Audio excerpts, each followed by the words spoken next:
Chapter 1102. Wang Huiying picked it up and looked at it. It was a comparison of her and Bai Yunji's results. Although Bai Yunji's team's results were slightly inexperienced in many areas, the key content was completely better than hers. Wang Huiying bit her lip. Her face was burning with pain, but it didn't affect her mood. Su Jihuan doesn't have the ability to beat me. I don't want to hear your explanation. I only want the results. Wang Hui's gaze was malicious. He sneered, Wang Huiying, you can't even compare to this kind of trash team. Do you still expect your name to go down in history? His words fell. Soon, Wang Hui's anger subsided slightly. He said again, Huiying, you disappoint me too much. Wang Huiying gritted her teeth. Su Jihuan, that group of trash, beat me this time just by luck. She took a deep breath, her eyes filled with stubbornness and cold pride. I underestimated them. Wang Huiying, this is the last time. You know what it means to be first this time. With that, Wang Hui left with a flick of his sleeves. When Xing Qi and the others arrived, they only saw Wang Huiying's eyes red and one side of her cheek red and swollen. Huiying, what's wrong? Wang Huiying didn't speak. She just stood up slowly, her tone was cold and sarcastic. This time, I'm going to crush that group of trash Su Jihuan into the mud. Xing Qi and the others inexplicably didn't dare to look at Wang Huiying. This was the first time they saw Wang Huiying's gloomy face. The library. Bai Yunji had just reached the 6th floor when she was suddenly stopped by someone. Girl. Bai Yunji turned and saw Oz looking at her coldly. This gloomy image was very much like a big villain who killed people like flies. But in the next moment, Oz just threw a cushion to her. Don't dirty the cushion. Bai Yunji's lips curved. Thank you, old master. Hearing this, Oz didn't leave like before. Instead, he was silent for a moment and said, You won. I can give you the information. But you really don't want to be the successor of 191. Even if 191 lost, there's still no research institute that can compare to 191. Bai Yunji was unmoved. Seeing this, Oz's eyebrows twitched and he threw another book at her. Bai Yunji flipped through the contents. This was even more valuable than the scientific data and information left behind by Shernani.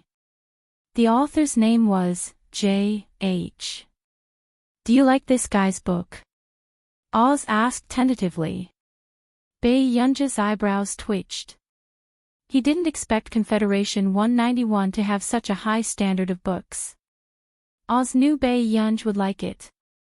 After all, very few people knew that the number one genius of Confederation 191 wasn't Shernani, but this foreign student. You sold it to me? Bai Yunji asked. Oz almost interrupted this guy's train of thought. If you get first place in the competition, I will give you all of this person's books. Bai Yunji's eyes flickered with a dark light. A moment later, she returned the book to Oz. I'm sorry. I promised my master that I wouldn't join Confederation 191. Oz also began to hate this girl's cleverness. He was even angered by her cerebral palsy master to the point that his heart ached. Which dog was this girl's master? He actually didn't let his disciple join Confederation 191. The finals were coming. After Su Jihuan came back from drawing lots, Tang Yi and the others looked at the theme and report order and almost stopped breathing. There were a total of 10 themes and 9 teams to choose from. Chapter 1103. Brother Yi, I think I've used up all my bad luck for a year. Tang Yi was speechless. Congratulations. The corners of Du Chaoya's mouth twitched. Why don't we get Bai Yunji to do it? In the previous round, Wang Huiying's team probably didn't use their full strength. But now that the same theme was presented, wasn't this giving Wang Huiying and the rest a chance to torture them? But I've already asked to sleep. She didn't seem to have rested yesterday. Su Jihuan said weakly. Let's do it. We can't leave everything to our companions. After Tang Yi finished speaking, a lazy laugh suddenly rang out behind him. But we're a team too. Tang Yi and the rest looked over instinctively. Su Jihuan jumped for joy. Yunj. Bei Yunj slowly placed the paper bag on the table. I brought you food. Thank you, Father Pei. Su Jihuan and Du Chaoye had already reached out to snatch it. What theme did you draw? Bei Yunj asked. After Tang Yi briefly explained, he was silent for a moment. Why don't you let us do it first this time? When it's about time, you can help us modify it. Bei Yunj thought for a moment. Okay. For a few days. Tang Yi and the rest were still diligently analyzing the data, and tutors often came to guide them.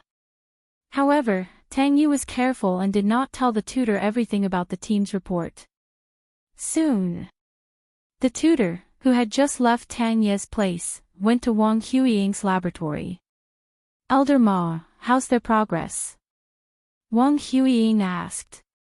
Elder Ma shook his head. That kid Tang Yi is very meticulous. He didn't tell me their content. Wang Huiying's eyes darkened and her expression was mocking. It's all right, Elder Ma. You can go back. Okay, Mississippi. After Elder Ma left, Wang Huiying suddenly said, Tang Fengyin, Tang Yi is from your Tang family, right? Is your Tang family planning to go against our Shi family? Tang Fengyin's usual gentle smile froze. Miss Wang, he's just an illegitimate son of a branch family. But he's still a member of your Tang family.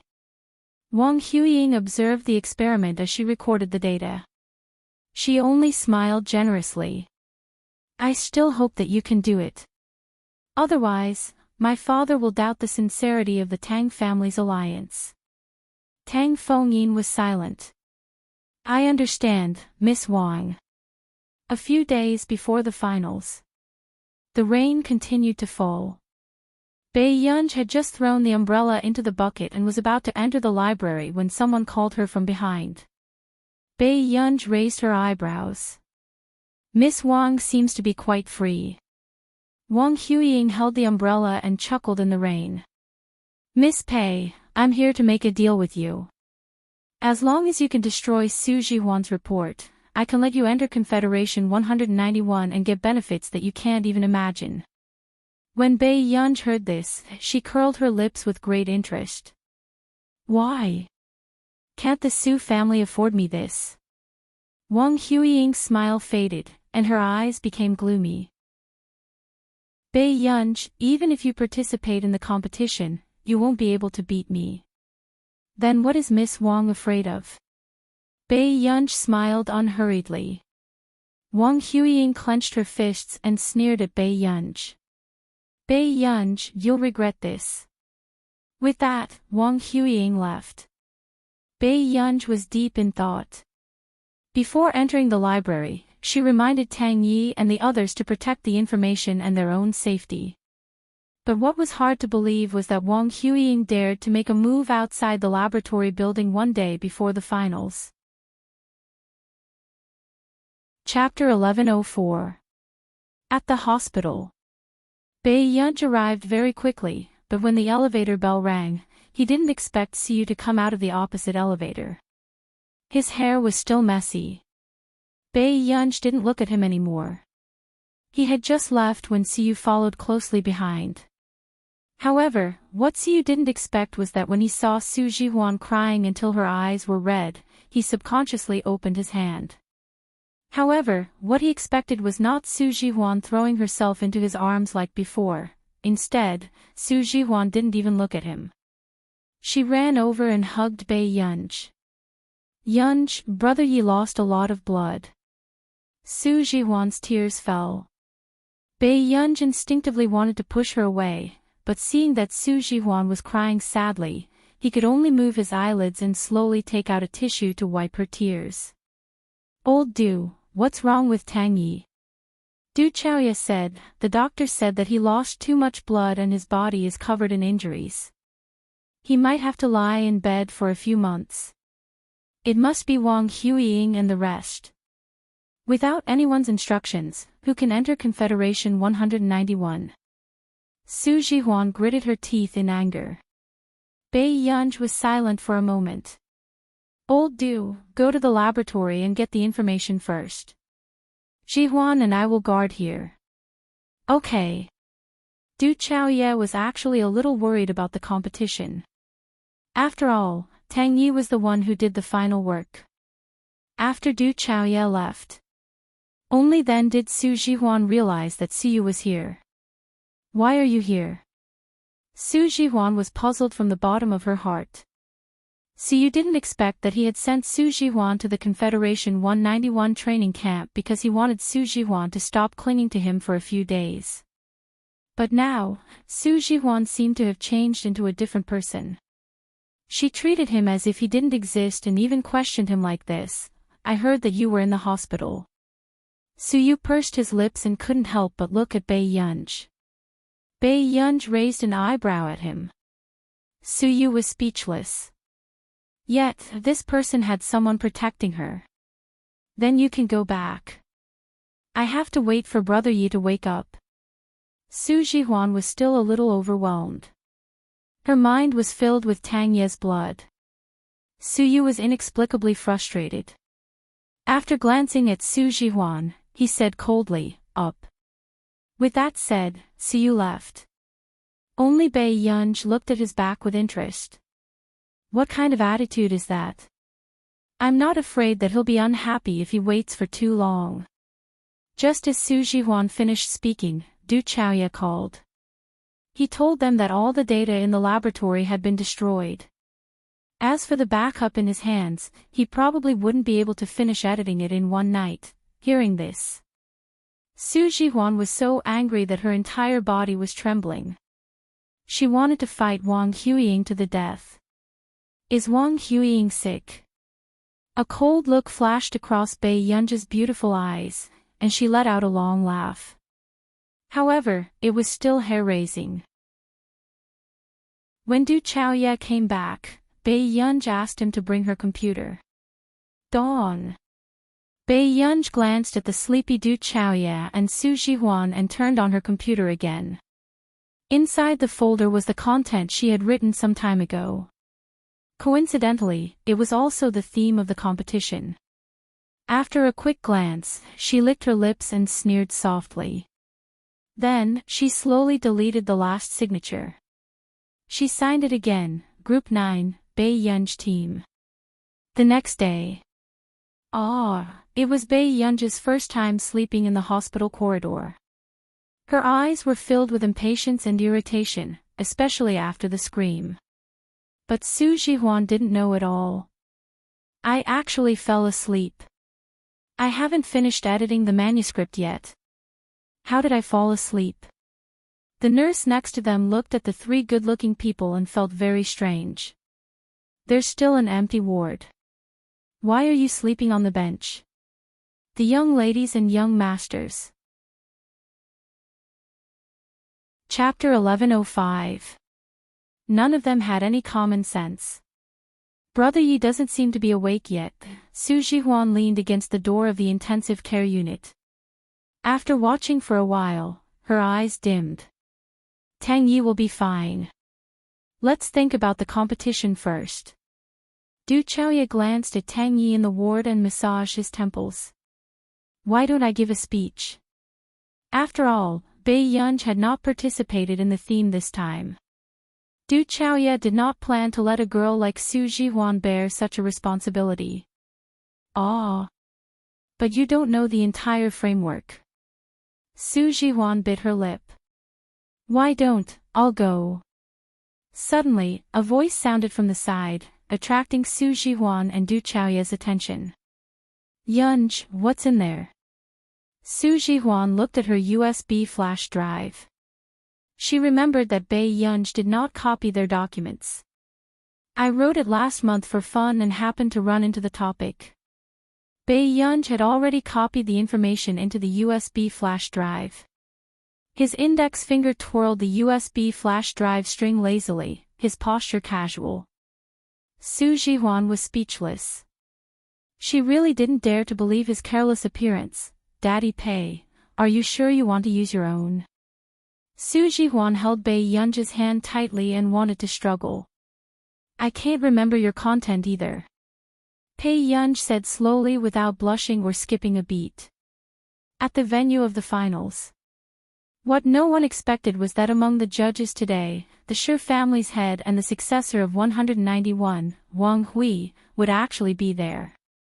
However, Wang Hui's expression did not look too good. It was obvious that he did not expect the Shi family's head to be a judge. However, at this moment, what was more eye-catching was that Bae Yunj and the other two were late. In the venue, only Wang Huiying's eyes were filled with mockery as she looked at the three late people. She thought that these three people would not dare to come. However, it was even better that they were here. Let the competition begin. With that said, the host invited the first team to present their results. Under the Shi family's head scrutiny, almost none of the other judges dared to give a high score. This made the scalps of the others turn numb. After a few contestants, no one got a high score. They all hovered between 70 and 80 points. Until Wang Huiying appeared. Su Jihuan and Du Chaoya looked at the PowerPoint behind Wang Huiying and felt an inexplicable sense of familiarity. She kept feeling that there were a few core points that were especially similar to what Tang Yi had written. However, not long after, the contents of the next slide made Su Jihuan and Du Chaoya's faces turn black. This slide was their team's PowerPoint, and Wang Huiying and the others had used it exactly as it was. What does Wang Huiying mean? Plagiarizing our content in broad daylight. Su Jihuan's anger reached its peak. At this moment, Wang Huiying smiled at Bae Yunj and the others. She obviously knew that Bae Yunj and the others had no evidence. And in Confederate 191, who would dare to touch her? Bae Yunj glanced at him unhurriedly, not saying a word the whole time. Until Wang Huiying finished. The judges gave him the highest score. 84. Next, Bae Yunj's team. Let's welcome Tang Yi to the stage. As soon as the host finished speaking, Bae Yunj stood up and said, I'm sorry. My partner can't come to the competition, so I'll take her place at the last minute. Aren't you taking our competition too seriously? Wang Hui suddenly said sternly. Who knew? Bae Yunj glanced at him and sneered. Does Mr. Wang need to shout at me for the Shi family's competition? As soon as he finished speaking, the scene froze for a long time. This was the first person who dared to point out Wang Hui's weakness. He was a ruthless person. P.S. I don't have any ideas, so I wrote a little slowly. I'll write more today. I'll continue tonight. Chapter 1106. Only Su Jihuan suspected that Bae Yunj had just woken up and wasn't in a good mood, but as expected. Wang Hui's face darkened completely. However, Bae Yunj's tone was casual and her terrifying aura was hard to ignore. Her slender and beautiful hands slowly brushed through her long, curly black hair. She smiled calmly, but there was no warmth in her voice. Okay, it's not time to settle the score yet.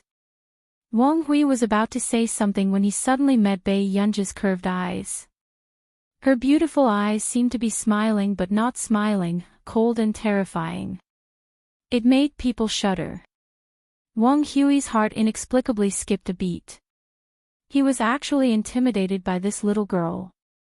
Patriarch Shi was also very surprised when he saw this scene. He had only seen Bae Yunj briefly before and only thought that this little girl was too eye-catching. But now, he realized that she controlled the entire scene. Bae Yunj didn't look at the slides behind her. She just licked her lips and said in a lazy voice, Hello everyone, I'm Bae Yunj. This report will be done by me and 3 other team members. as soon as she finished speaking. The slides behind Bei Yunj began to show the main topic. When the others saw the contents of the slides behind Bei Yunj, their expressions changed. The 10th topic was undoubtedly the most difficult of the 10 topics. Even Wang Huiying was very cautious in order to win this competition. She didn't dare to take the risk of choosing a deeper topic.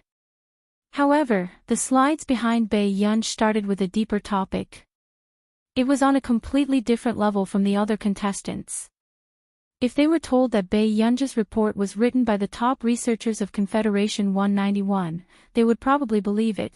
What kind of monsters were the members of this team? Crouching tigers and hidden dragons. Not only did the contestants have a mental breakdown, but even the judges' faces stiffened after hearing Bei Yunj's smooth speech. Was she here to participate in the training camp competition? This level of content was already not something they could comment on. For some reason, they felt like they had offended a big shot in the industry. The judges' scalps went numb and they didn't dare to give this score. Du Chaoye and Su Jihuan were also stunned. Su Jihuan's breathing stagnated. She wrote this for fun. Du Chaoye, meanwhile, the onlookers who weren't afraid of blowing up the matter were still discussing.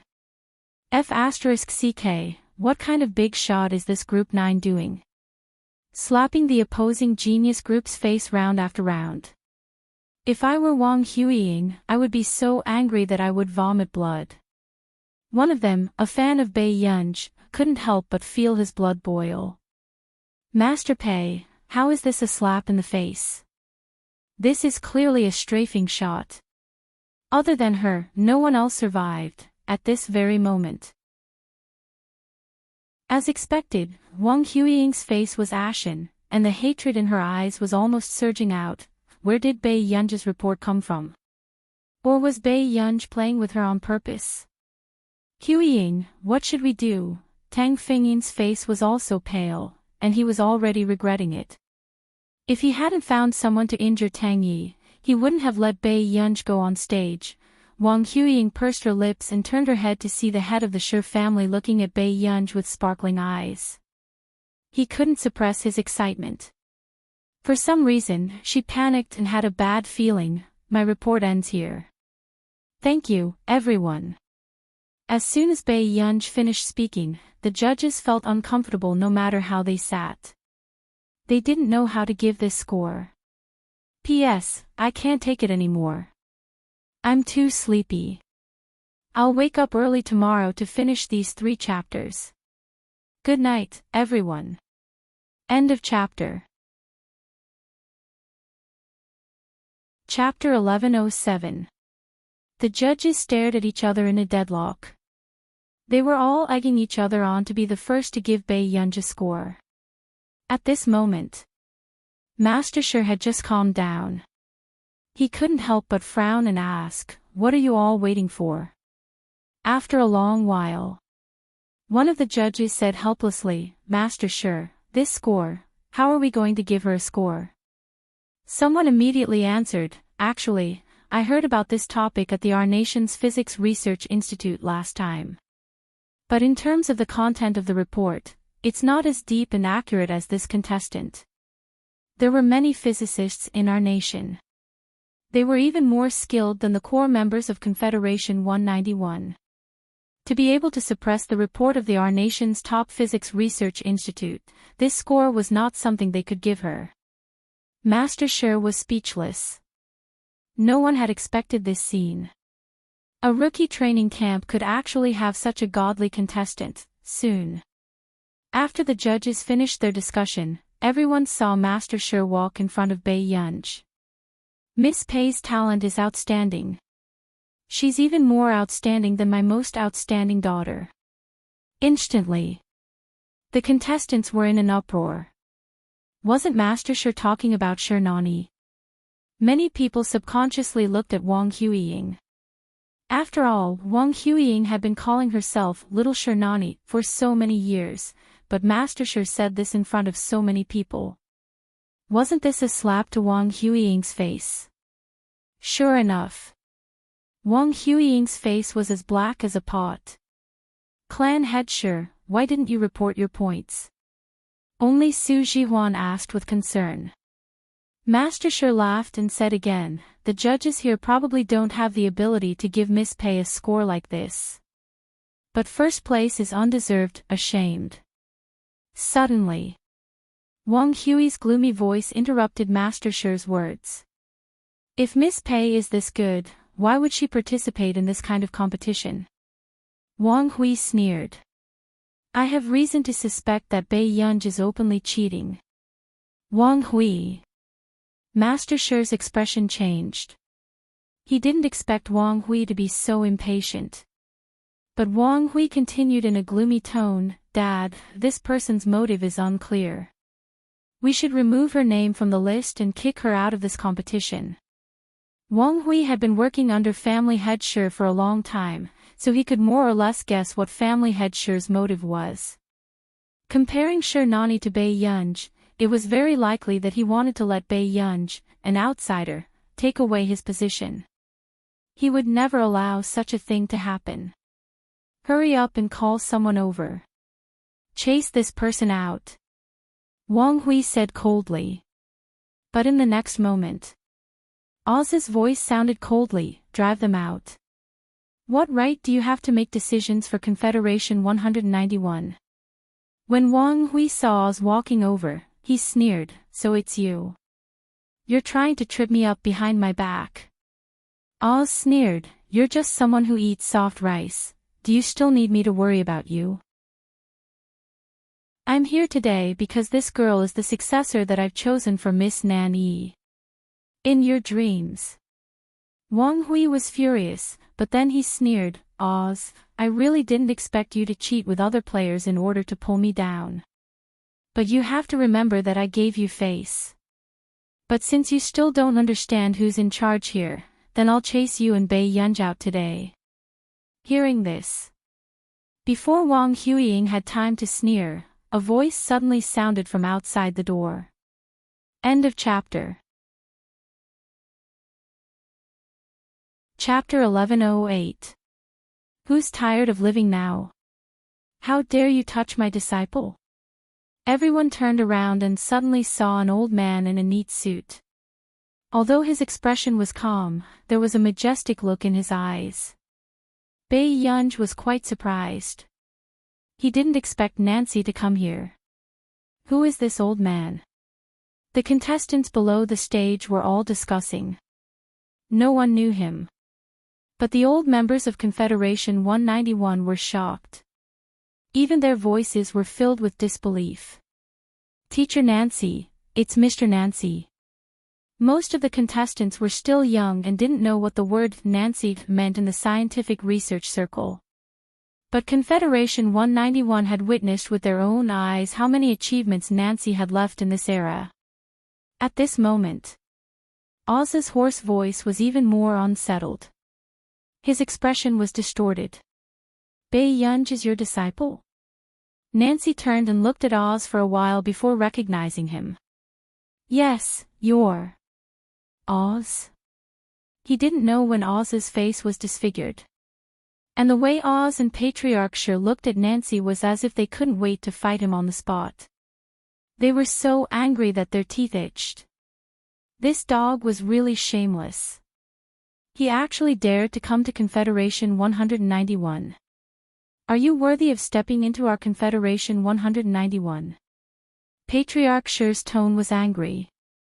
When Nancy heard this, he immediately sneered and retorted, Patriarch Shi loves his son-in-law better than his daughter. Can't wait to fight for his son-in-law. You're slandering me. Patriarch Shi was so angry that he almost fainted. He pointed at Nancy and gritted his teeth. You shameless thing. You've done so much evil, yet you're still blaming me. Bai Yunj looked at this scene and couldn't help but twitch his eyelids. Master.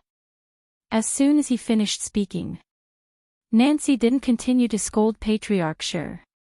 Bai Yunj thought for a moment and said slowly, Patriarch Shi, I understand that you have grudges with the previous generation.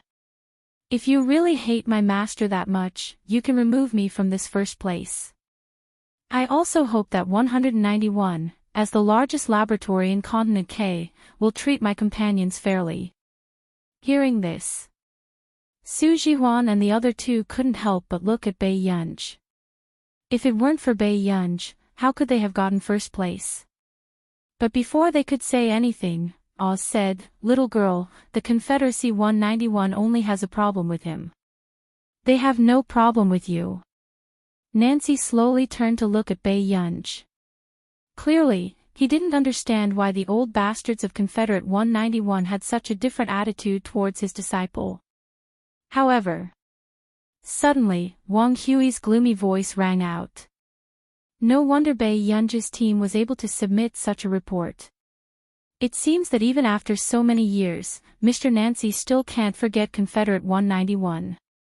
Do you think everyone is like you, someone who likes to live off women? Nancy sneered. She was merciless in attacking her enemy. As expected, Wang Hui's face darkened. After all, with such a peerless master like me, it's hard for my disciple to fail even if he doesn't want to. Nancy was still sighing with emotion, but her heart was blooming with joy. Who would have thought that his disciple would be able to slap Wang Hui's face? Bai Yunj, but in the next moment. However, Patriarch Shi hurriedly ignored him and walked to Bai Yunj's side. "Yunj, why don't you consider removing your master-disciple relationship with that old thing? Our Confederacy 191 has high hopes for you." Patriarch Shi was just short of saying, "What do you think of my position?" Bai Yunj was speechless. "Shi Hongsen, what do you mean? Are you trying to steal my disciple in front of me?" Nancy said with a shocked and angry expression. End of chapter. Chapter 1109. The head of the Shi family couldn't hold back his anger. "Nancy, so what if I poached your disciple? You even poached my daughter and you still have the cheek to criticize me." Bai Yunj's eyelids twitched. When the head of the Shi family thought of his daughter, he couldn't help but tear up. "Do you think it's easy for me? I raised Yi all by myself. Originally, I just wanted to find someone worthy of her trust, but what about you? Eloping with her?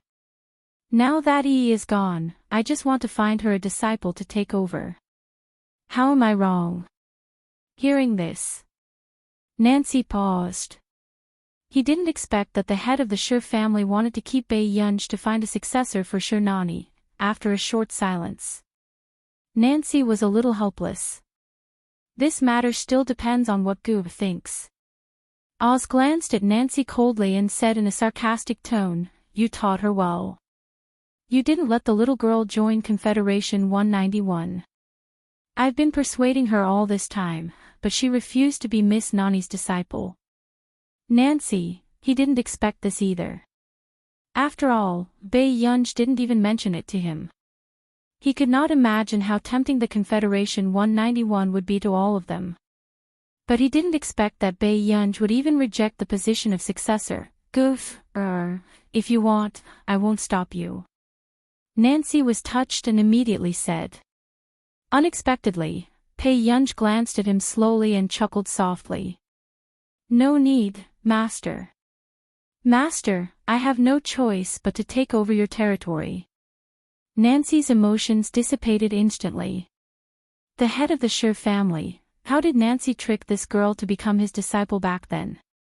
At this moment, Wang Hui and Wang Huiying's eyes had completely darkened. Soon, one of Wang Hui's men said, "Master, but our successor has always been Mr. Wang Hui. I only let him temporarily manage the 191 successor, but I never promised him that he would definitely inherit this position." These words made Wang Hui's eyes even colder. "So I've worked hard for Confederation 191 for so many years, but the head of the family is not moved at all." Patriarch Shi said calmly, "Wang Hui, I've said it before. I hope that this position can be inherited by a capable person. Painted Oriole is indeed capable. I can let her continue to stay in Confederate 191. However, she's not suitable for the position of successor in the future, and neither are you." These words made Wang Hui even angrier. He sneered, "Good. Good." Patriarch Shi was indeed bold. "But do you really think that Confederation 191 can survive without me?" After Wang Hui said this specious sentence, he turned around and left angrily. Wang Huiying looked at Bai Yunj with a venomous look in her eyes. She had never expected that Bai Yunj would mess up the plan her father had set up for so many years. After the event ended, Master Shi, for Wang Hui to be able to control the operations of Confederation 191 for so many years, I'm afraid the people behind him are not to be trifled with. Oz suddenly said. How could I not know? Patriarch Shi smiled and said, but I always dream of Nanny crying to me, saying that she doesn't want to marry Wang Hui and doesn't want to have anything to do with him. Even if something happens, I'll take responsibility for that little girl. As long as she's willing to inherit Nanyi's position. Oz didn't say anything. Outside the building, Bai Yunj was still listening to Nancy's incessant nagging about the benefits of being the successor of Confederation 191 until she caught a glimpse of someone not far away. Her eyes curved. Master, we'll talk about other things later. I'll go back first. Wait, you. Before Nancy could finish speaking, he saw Bai Yunj running towards the man not far away. Although he was far away, Nancy could still vaguely see that the man was handsome. He was wearing a black and gray woolen coat and had a noble temperament. Only Bai Yunj ran closer and saw that the man's short black hair was stained with snow. His expression was light, but his light-colored eyes were staring straight at her. Bai Yunj's heart skipped a beat. Suddenly, she only heard the man chuckle. Bai Yunj thought that her thoughts had been seen through and her tone was not very good. What are you laughing at? It's quite good. The man naturally held the little girl's hand. His magnetic and deep voice had a smile that made people blush and their hearts race. He said lazily, it seems that there are no male classmates in the training camp who are better looking than me. Bai Yunj, ?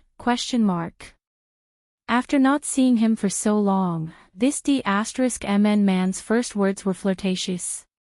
After getting into the car, Bai Yunj did not look at Washidu. But after a while, Bai Yunj felt that something was wrong with this route. She asked, where are we going? The man said unhurriedly, Luocia's place. Bai Yunj, you don't want to go. Just help me test a new machine, okay, Yunyun. The man's deep voice was extremely seductive, but his hand gently pinched her palm and rubbed it gently, making her heart itch. They walked into Luocia's laboratory. Luocia also had a sour expression on his face, but he did not expect to see Bai Yunj's expression when he looked up. This person was even better at showing expressions than him. Luocia sneered and could not help but glance at Washidu. How did Bai Yunj look like there was something wrong with him? Miss Pei has been sent here by Master Du time and time again. Could there really be a problem? Bai Yunj heard Luocia's probing and looked up at him. But in the next moment, Luocia mocked, if your heart is really twisted and you like to find trouble with others, this is an education problem. I can't help you. Bai Yunj sneered. Dr. Luo is still single and likes to go around acknowledging relatives and educating them. If you really have some hidden illness, why don't you go see a doctor? Instantly, Luocia's face darkened. What did Bai Yunj mean? Did she say that he had a problem in that area? Outside the door, Zhou Yu walked to Washidu's side and reported about Confederation 191. Washidu raised his eyebrows. He did not expect Shi Hongsen to be willing to pass his position to Bai Yunj. Zhou Yu glanced at Washidu and said, Master Du, this Wang Hui is also valuable to us. After all, Wang Hui was also a chess piece that Washidu had set up in Confederation 191. Therefore, when Wang Hui contacted Zhou Yu through someone and hoped that Zhou Yu could help him, Zhou Yu hesitated. Zhou Yu, you've gone overboard. The man's voice was indifferent, but there was no warmth. Zhou Yu wanted to say something but hesitated. However, when he saw Huashidu's indifferent gaze, Zhou Yu felt as if a bucket of ice water had been poured over him. Zhou Yu quickly lowered his head and admitted his mistake. Yes. Huashidu only glanced at him casually. Not long after, the corners of his lips suddenly curled up. He reached out and picked up the red scarf that Bai Yunj had placed at the side. He said casually, "Clean up the people from Confederation 191. Don't cause trouble for my girl." Zhou Yu. Yes. However. Chapter 11:10. Mr. Wang, will that person help us? Wang Hui's men started to feel uneasy. Hearing this, Wang Hui gritted his teeth and sneered. Definitely. But even if he doesn't, I have a way to let that little girl know what's good for her. Had he spent so many years in Confederation 191 for nothing? Shi Hongsen was really ridiculous. He actually thought that a little girl could replace his position. In the laboratory. Boss, this girl looks very normal. Is there really a problem? The experimenter in the observation room asked softly. Luo Xie sneered. Is there a problem? Master Du treats her like a treasure. What problem can there be? If there was a problem with Bai Yunj, it was because Huashidu had spoiled her. Luo Xie didn't care. But in the next moment, Luo Xie suddenly heard a loud noise in the laboratory. When he reacted, his eyelids twitched and he immediately ran over to Bai Yunj. But he saw Bai Yunj standing by the side with a normal expression. He didn't notice the coldness in Bai Yunj's eyes that had not completely disappeared. And there was a crack on the surface of the latest machine he bought. Luo Xie's expression also cracked. I'm sorry, Dr. Luo. I accidentally bumped into it. Bai Yunj's voice sounded unhurriedly. Luo Xie even had the thought of strangling Bai Yunj to death. Did she know how much money he had spent to buy this machine? Luo Xie's expression kept changing. The observer beside him immediately whispered to Bai Yunj, Miss Pei, come out quickly. Boss's heart is aching. Bai Yunj was speechless. Not long after, Bai Yunj left with the observer. She asked casually, is this machine very expensive? It's not too expensive. Boss only got this machine because he asked for favors. Also. The observer looked around and immediately said to her sneakily, my boss bought this machine specially for the goddess. Goddess? Bai Yunj's first thought was Lai Yunqing. Yes. She's the one who nominated the Busaka. Our boss has been single for so many years just to have a vigorous relationship with her. The researcher said excitedly. Bai Yunj felt a chill run down her spine. The next moment. The man's voice sounded indifferently. Yun. Inexplicably, Bai Yunj seemed to sense the coldness in the man's voice. But when she came back to her senses, Bai Yunj felt that she was overthinking. Brother. Bai Yunj walked up to the man. However, before Huashidu could speak, Luo Xie walked over quickly and even asked his laboratory staff to leave the hall. Luo Xie looked at Bai Yunj silently and his attitude changed. Miss Pei, I hope you can accept my face-to-face examination. Luo Xie couldn't help but look at Bai Yunj when he thought of the data he had just seen on the machine. Initially, Luo Xie had thought that Huashidu was making a fuss over nothing. What could have happened to Bai Yunj? But now, he realized that Huashidu's motive for returning to Continent K was very likely to be for Bai Yunj. Bai Yunj glanced at Luo Xie expressionlessly, but she kept suppressing the dark thoughts in her heart. The atmosphere suddenly turned silent. Huashidu lowered his eyes and looked at her. After a while, Bai Yunj heard the man suddenly speak. Forget it if you don't want to see it. Luo Xie instinctively looked up at him. Master Du. Luo Xia was getting more and more confused by Huashidu's thoughts. End of chapter. Chapter 11:11. Luo Xia, continue with your work. With that said, Huashidu left with Bei Yunj. However, in the car, Huashidu received a message from Luo Xia and the data recorded by the machine.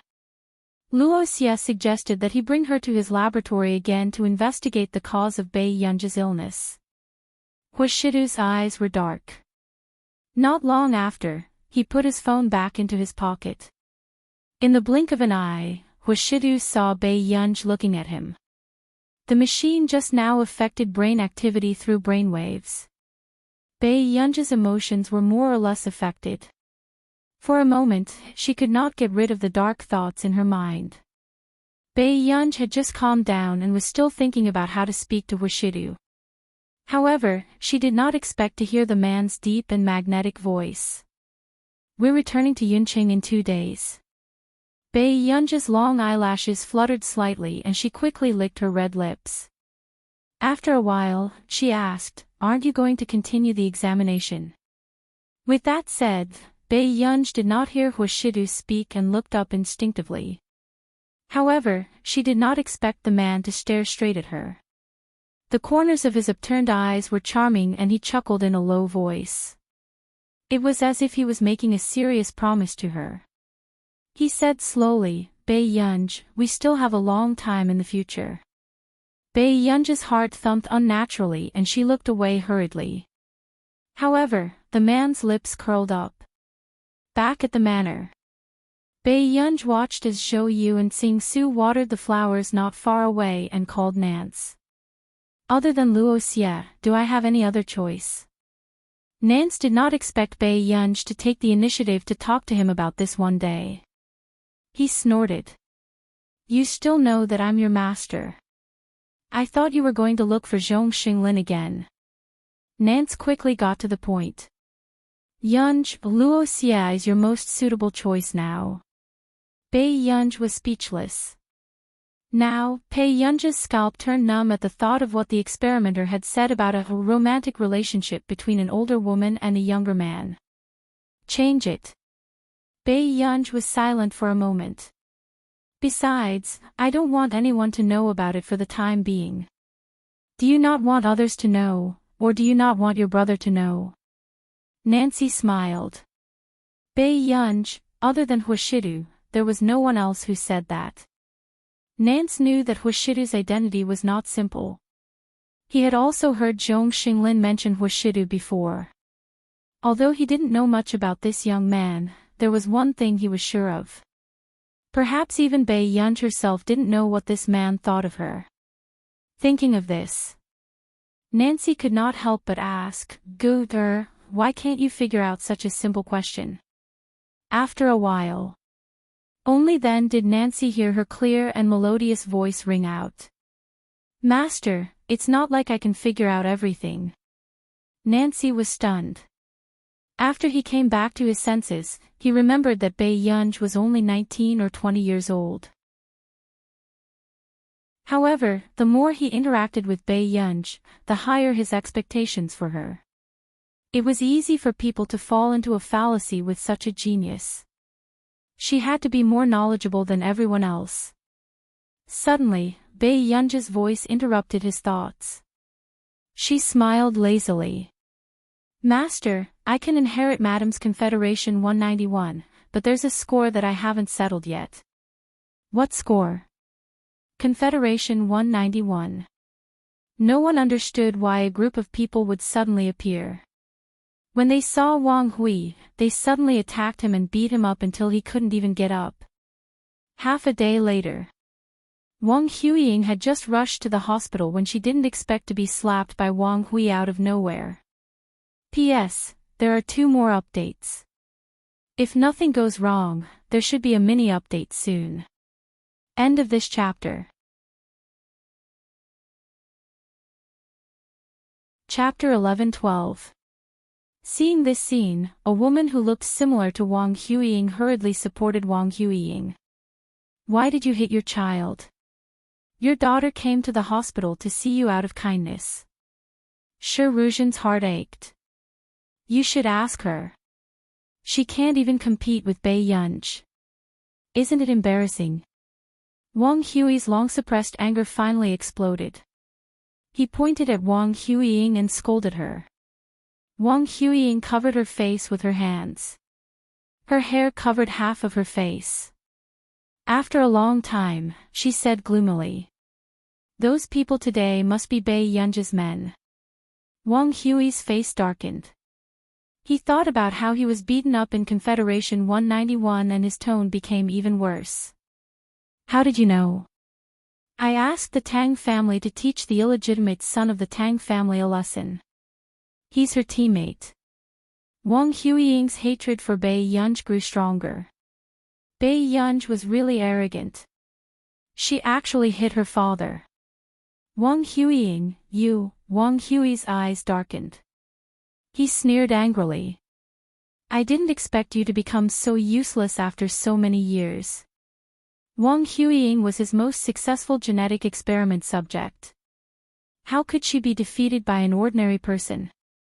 Wang Huiying seemed to have been provoked. Her voice was sharp and she sneered. Useless.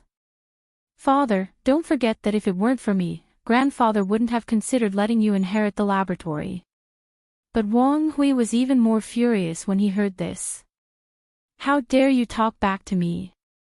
Cherished immediately protected her daughter. Huiying didn't mean to provoke you.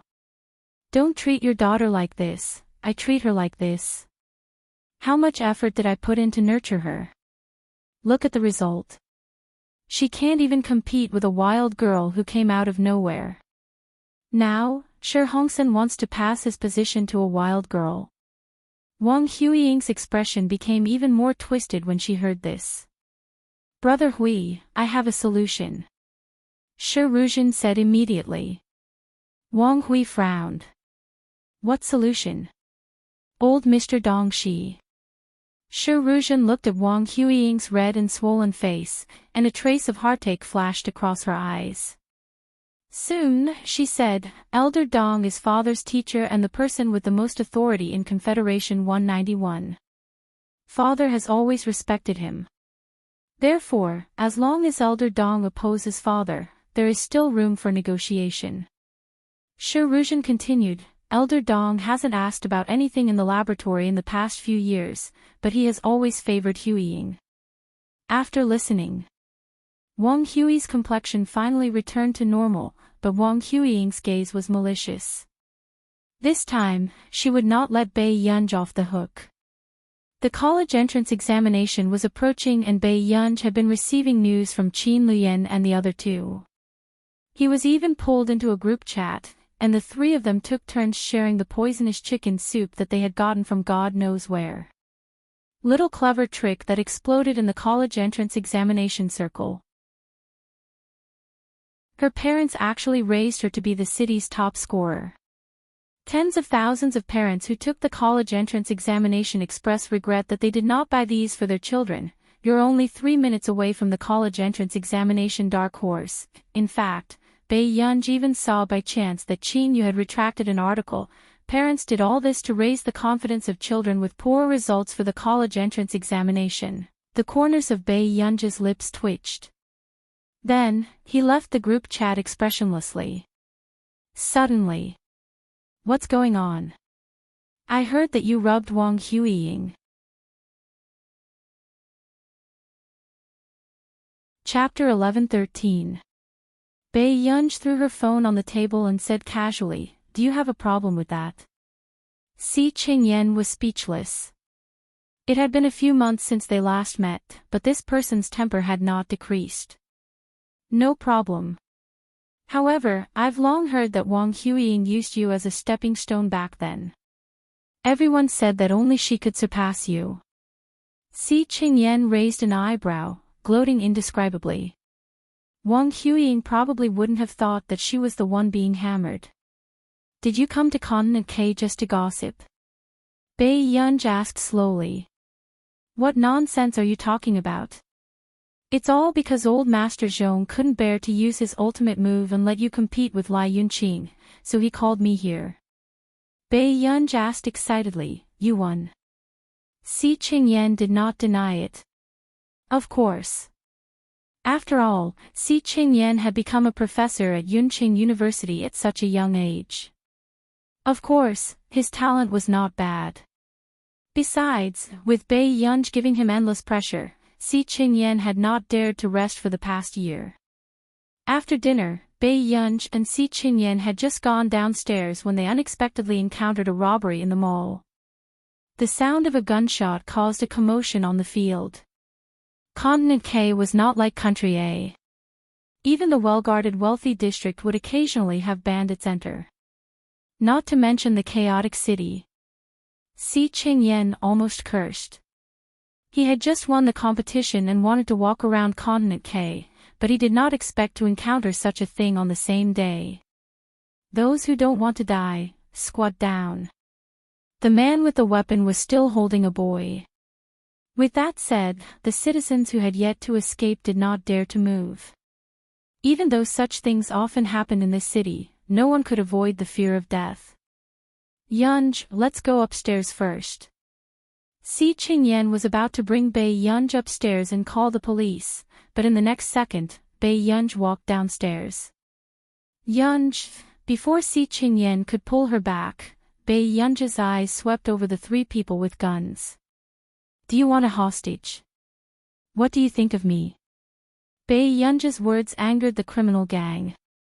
Do you have a death wish? Bei Yunj slowly took off her watch and threw it accurately to the side of the clear pool.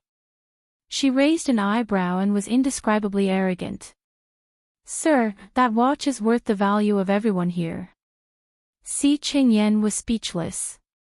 The crowd, is this the time for you to show off your wealth? True enough. When the man with the gun saw the watch that was worth nearly 100 million yuan, he could not hide his greed. He immediately asked Bei Yunj to go and exchange the hostage. Si Qingyan said, Bei Yunj, you, hurry up and call the police. Bei Yunj left after saying that. But in the next moment, the man with the spear didn't let the little boy go. Instead, he suddenly picked up a dagger and stabbed Bei Yunj's snow-white neck. Another idiot who isn't afraid of death. He sneered disdainfully. A rich man who came out of the ivory tower is really idealistic. Bei Yunj slowly glanced at the exquisitely dressed little boy and roughly knew why the criminal was unwilling to let him go. Bei Yunj was silent for a moment before he said slowly, Are you really not letting him go? Cut the crap. Get your parents too. Before the criminal could finish speaking, a painful howl attracted everyone's attention. No one thought that an exquisite and beautiful little girl could do such a thing. Then, the two accomplices of the criminal quickly aimed their weapons at Bei Yunj. End of chapter. Chapter 11-14. What was faster than the two criminals was the gun that Bei Yunj had just snatched. The two criminals' hands were covered in blood. Their faces were twisted in pain, but they did not have the time to pick up the gun.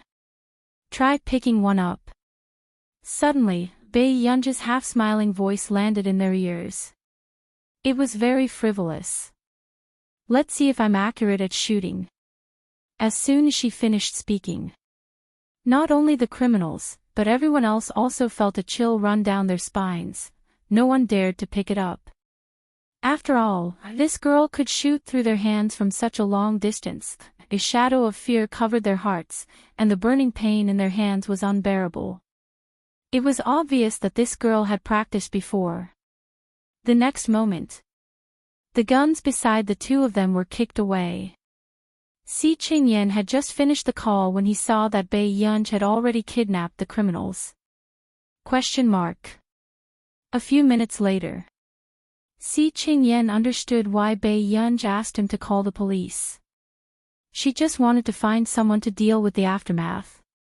It was not only Si Qingyan. The police car that came also felt a chill run down Bai Yunji's spine. "Miss, from such a long distance, have you practiced before?"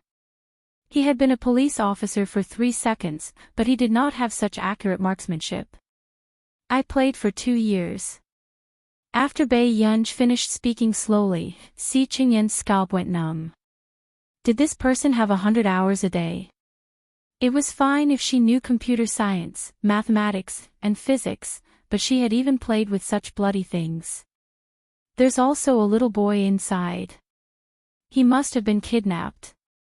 After Bai Yunj reminded him, Si Qingyan pulled her away and reprimanded her, saying that she was not afraid of losing her life. After listening for a long time, Bai Yunj finally realized that the watch Qin Luyan had given her was still in the pool. However, when Bai Yunj went to pick it up, the watch was already gone. In this world, people are not what they used to be. Si Qingyan gloated as he felt pity. These people are really worse than you. You saved them, but someone stole your watch in the chaos. Bai Yunj, now that things had come to this, he could only buy another one that was exactly the same. With this plan in mind, Bai Yunj returned home.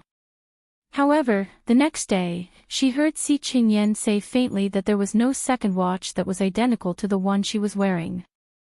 Qin Luyan had bought this watch because it was unique. A few days later, Bai Yunj was visited. "Master Shi, Yunj, there's a banquet in 2 days. Bai Yunj sounded a little frustrated. "I'm not free." For the past few days, she had been looking for help to see if she could contact someone to make a high-quality imitation watch. Patriarch Shi and Nancy looked at each other. Soon, Nancy whispered, "Dear disciple, this banquet is being held by the Bai family. You have to go." Nancy heaved a sigh of relief, gritted his teeth, and said, "If you go, the ceremony of the successor of the Confederation can be postponed for half a year." "All right." Bai Yunj quickly agreed. But Nancy was about to get into a fight with Patriarch Shi. The Bai family. Bai Yunj was still on the phone with Song Yao. To be precise, Bai Yunj was reprimanding Song Yao unilaterally. As the college entrance examination approached, Song Yao actually took on a script at the last minute. Although Song Yao heard that Bai Yunj was laughing, she did not doubt that if Bai Yunj was in Yuncheng, she would probably come to mess with the production team. Before she hung up, Bai Yunj heard a discussion not far away. "Ah, Cull, I really didn't expect you to save little young master. I heard that those people all had guns. And the old madam, I heard that she almost knelt down for you on the spot." The voices on Song Yao's side were too noisy, but Bai Yunj could hear everything clearly. End of chapter.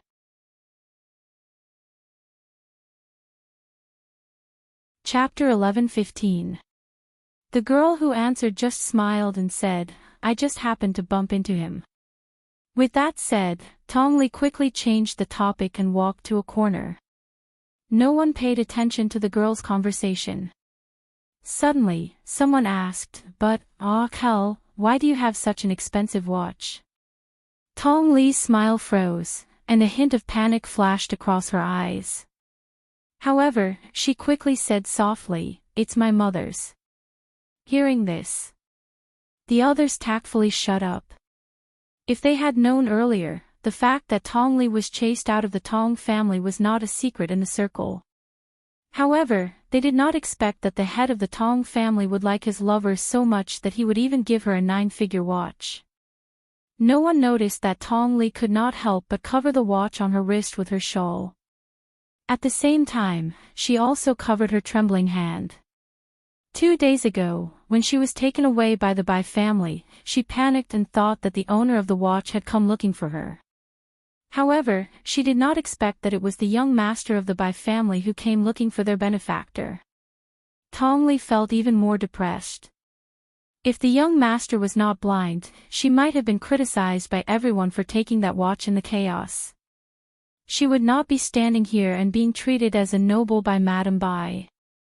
Thinking of this, Tong Li could not help but look sarcastic. Some people were born with good luck and could even throw away a watch worth nearly 100 million. However, she was chased out of the family with her seriously ill mother when she became an adult.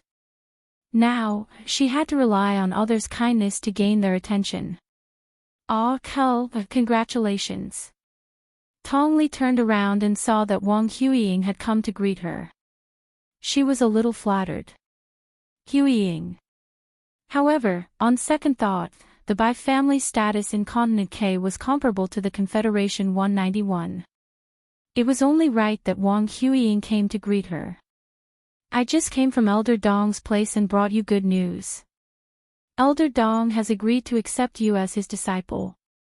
After Wang Huiying finished speaking, Tongli was overjoyed. Really? It was difficult to walk in the scientific research circle in Continent K without connections. Tongli never dreamed that Elder Dong would be willing to accept her as his disciple. "Of course it's true." "Ah, Kel, you're not bad." Wang Huiying smiled. She was not wrong, but Wang Huiying knew that there was another reason.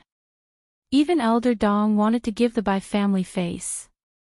Many people had heard the news that the Bai family wanted to adopt Tong Ying as their daughter. Clearly, Tong Xia was going to have a meteoric rise. A dark look flashed across Wang Huiying's eyes. She smiled and said, "If that's the case, it won't be a problem to enter Confederation 191. His words made Tong Yi unable to calm down. However, it was the first time Tong Yi was surrounded by so many people. He couldn't help but smile. "Compared to Huiying, I'm just an ordinary person." Wang Huiying's gloomy mood in the past few days was completely relieved because of Tong Ying's words. Unfortunately, from the corner of her eye, Wang Huiying saw Pei Yunj, who was staring at someone. A trace of mockery flashed across her eyes. She didn't even need to think to know that Master Shi was the one who sent him here. Thinking of this, she immediately walked over. "Miss Pei is alone. Don't you want to make some friends?" When Wang Huiying saw that Pei Yunj was being ignored, she couldn't help but poke at her. Who knew? Pei Yunj hung up after saying something to the person on the phone. He turned around and sneered. "Miss Wang, you're quite worried. Why don't you let Mr. Wang stay in the hospital and make some more friends?" Wang Huiying's face turned ashen. She didn't expect Pei Yunj to dare to mention it. "You." When Tongli saw Pei Yunj, she felt an inexplicable sense of familiarity. End of chapter. Chapter 11-16. At that time, Pei Yunj was dressed so tightly that Tong Hua did not recognize her. "Pei Yunj, you have to know that you don't have the right to attend this banquet." Wang Huiying gritted her teeth and sneered. This was the first time Wang Huiying had openly challenged someone. Many people were surprised. However, most of them were just here to watch the show. Offending Wang Huiying would not end well in Continent K. Sure enough, the butler came over because of the commotion. "What's going on, Miss Wang?" The butler asked hurriedly. "Does the Bai family invite just anyone? I feel like I'm lowering my status." Wang Huiying's tone was cold. The steward looked troubled. Today's banquet is specially organized for the young master and Miss Tong. All the guests invited are important guests, at this moment. Tong Hua's eyes darkened. She looked at Pei Yunj and knew that her chance had come. The socialites in Continent K were also xenophobic. In the past, she was the one who was treated as an outsider. However, the most pitiful person was someone else now. However, Tong Hua did not sympathize with Pei Yunj. She only felt that Pei Yunj had asked for it since she dared to go against Wang Huiying. "Huiying is my friend. Miss, since you're alone, why don't you sit at the back?" Tong Hua said calmly. The butler hesitated when he heard this. He remembered that although this young lady had come alone, the invitation she received had arranged for her to have a first-class seat. It's not considered rude. The people at this table are all people like Elder Dong and Master Shi. Tong Hua's tone was gentle. She even smiled at Bai Yunj and asked, Miss Pei, you should understand, right? As soon as she finished speaking, Bai Yunj's gaze slowly swept over her. Tong Hua clenched her fists unconsciously. She felt an inexplicable pressure. However, the next moment.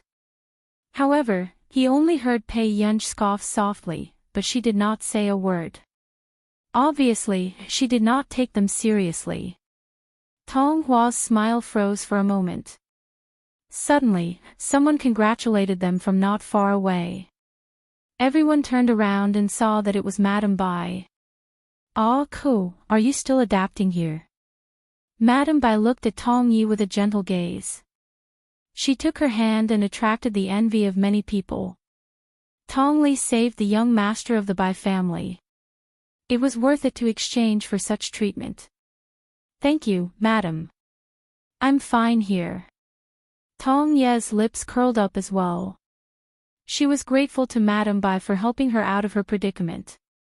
If the Bai family hadn't paid for her mother's treatment, she might have stolen the watch and sold it to the black market. You don't have to be so polite with me. Actually, I also hope that I can have a daughter. Madame Bai's hint made Tong Ye's eyes light up.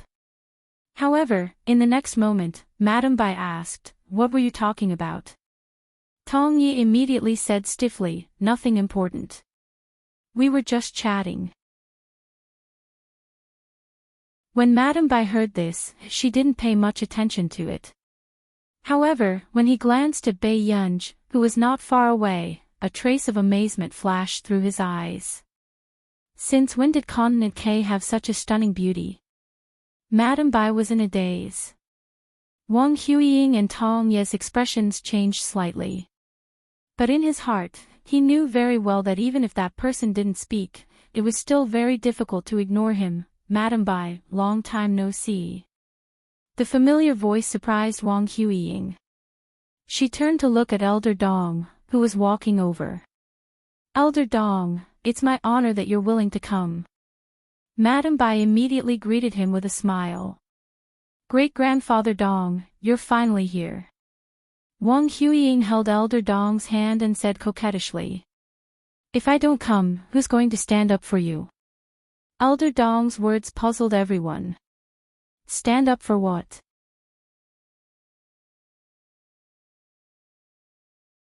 Chapter 11:17.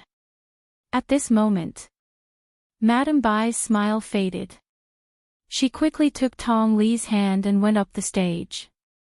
She chuckled and said, Today's banquet was specially held for Ah Wu.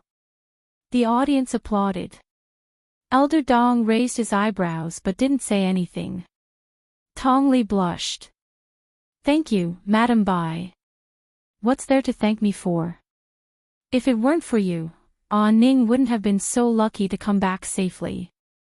Madame Bai patted Tong Li's hand and smiled. I heard from the director that there weren't any casualties because you fought back against the robbers. As soon as she finished speaking, Bai Yunj's eyes darkened as she looked at Tong Li on the stage. Suddenly, You're Bai Yunj, aren't you? A solemn voice sounded in an unfriendly tone. Bai Yunj glanced at Elder Dong and nodded indifferently, but her attitude angered Elder Dong. Elder Dong sneered. You're indeed Nancy's disciple. You're just as frivolous and ignorant. Nancy didn't take over Confederation 191 back then. Now it's his disciple's turn. Do you really think you can sit in that position? If I can't, why are you so anxious? Bai Yunj's words made Elder Dong's face turn ashen. Ridiculous. No matter what, the successor of Confederation 191 must be of good character. Does Miss Pei think she's qualified? Bai Yunj's temper wasn't good to begin with. The next moment, Bai Yunj's slow tone was indeed infuriating. She sneered. Why, Elder Dong, do you think you can cremate a few relics after you pass away 100 years ago? As soon as she finished speaking, Almost the entire place fell silent. These words were so ruthless that it made people tremble in fear. Bastard. Elder Dong was so angry that his whole body trembled. He slammed the table and stood up, unable to control his anger. The surrounding people were scared out of their wits. Wang Huiying's eyes were filled with sarcasm and coldness.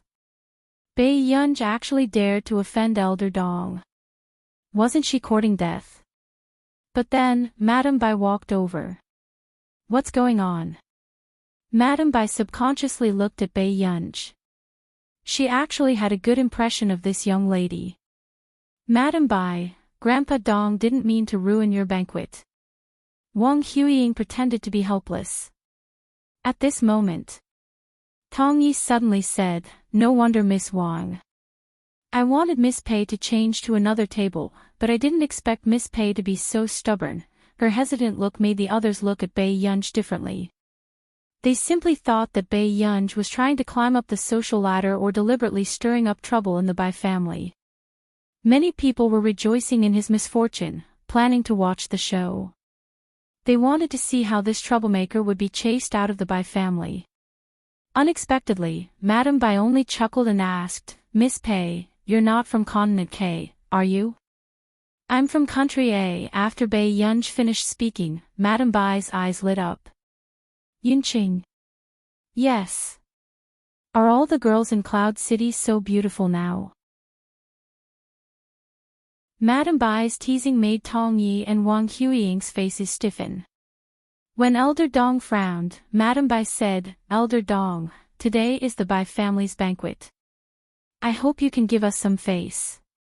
Since Madame Bai had said so, Elder Dong couldn't say anything no matter how bad his expression was. On the other hand, Tong Yi pursed her lips, feeling gloomy. Madame Bai had never been easy to talk to. Even she was close to Madame Bai because she saved young Master Bai. But what right did Bai Yunj have? Tong Yi immediately said, "Miss Pei, aren't you going to apologize to Elder Dong?"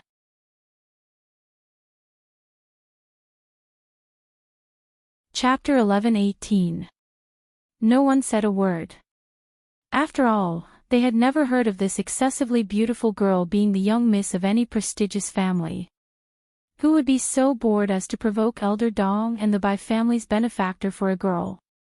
All of a sudden, Bai Yunj laughed and raised her beautiful eyes.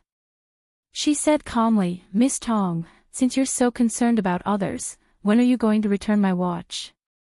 Hearing this, everyone else was confused.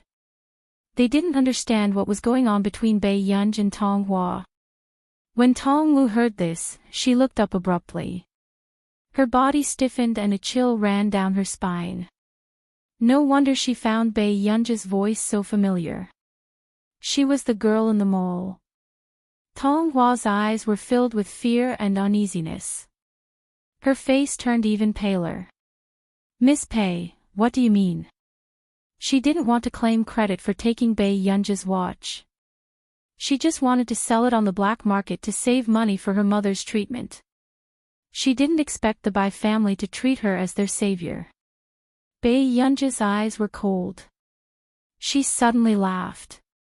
"Miss Tong, do you really think it's so easy to take my watch?" Tong Hua instinctively covered the watch in her hand. She was nervous and scared, but her tone was cold. "Miss Pei, don't talk nonsense." It was also Bai Yunj's first time meeting such a woman who did such a stupid thing without hesitation.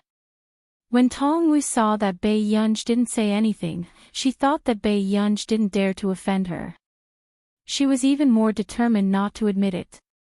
She didn't hate Bai Yunj at all. Why did Bai Yunj get all the good things?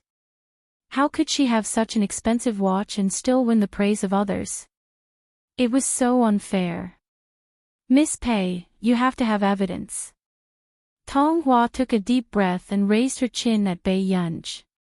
She smiled and said, "Although I don't know who Miss Pei is, I don't think you can offend me." The atmosphere was tense. Everyone was thinking, it's over. Tong Hua was now the most popular person in the Bai family. How could Bai Yunj be so stupid as to offend the Bai family? However, Madame Bai hesitated when she saw the watch in Tong Ye's hand. She didn't know why, although she didn't dislike children. However, she had a feeling that Tong Yi was not the kind of person who could steal a gun from a robber, suddenly. Just when everyone was silent, a soft and tender voice sounded. "Mom!" Everyone turned around and heard the old butler anxiously chasing after the little boy. "Little young master, you've gone the wrong way. Please slow down." The little boy seemed to have just woken up. His eyes were red, and there was fear in his lifeless eyes. He ran towards Madame Bai with his baby fat arms. However, the little boy did not notice that there was someone standing in front of Madame Bai.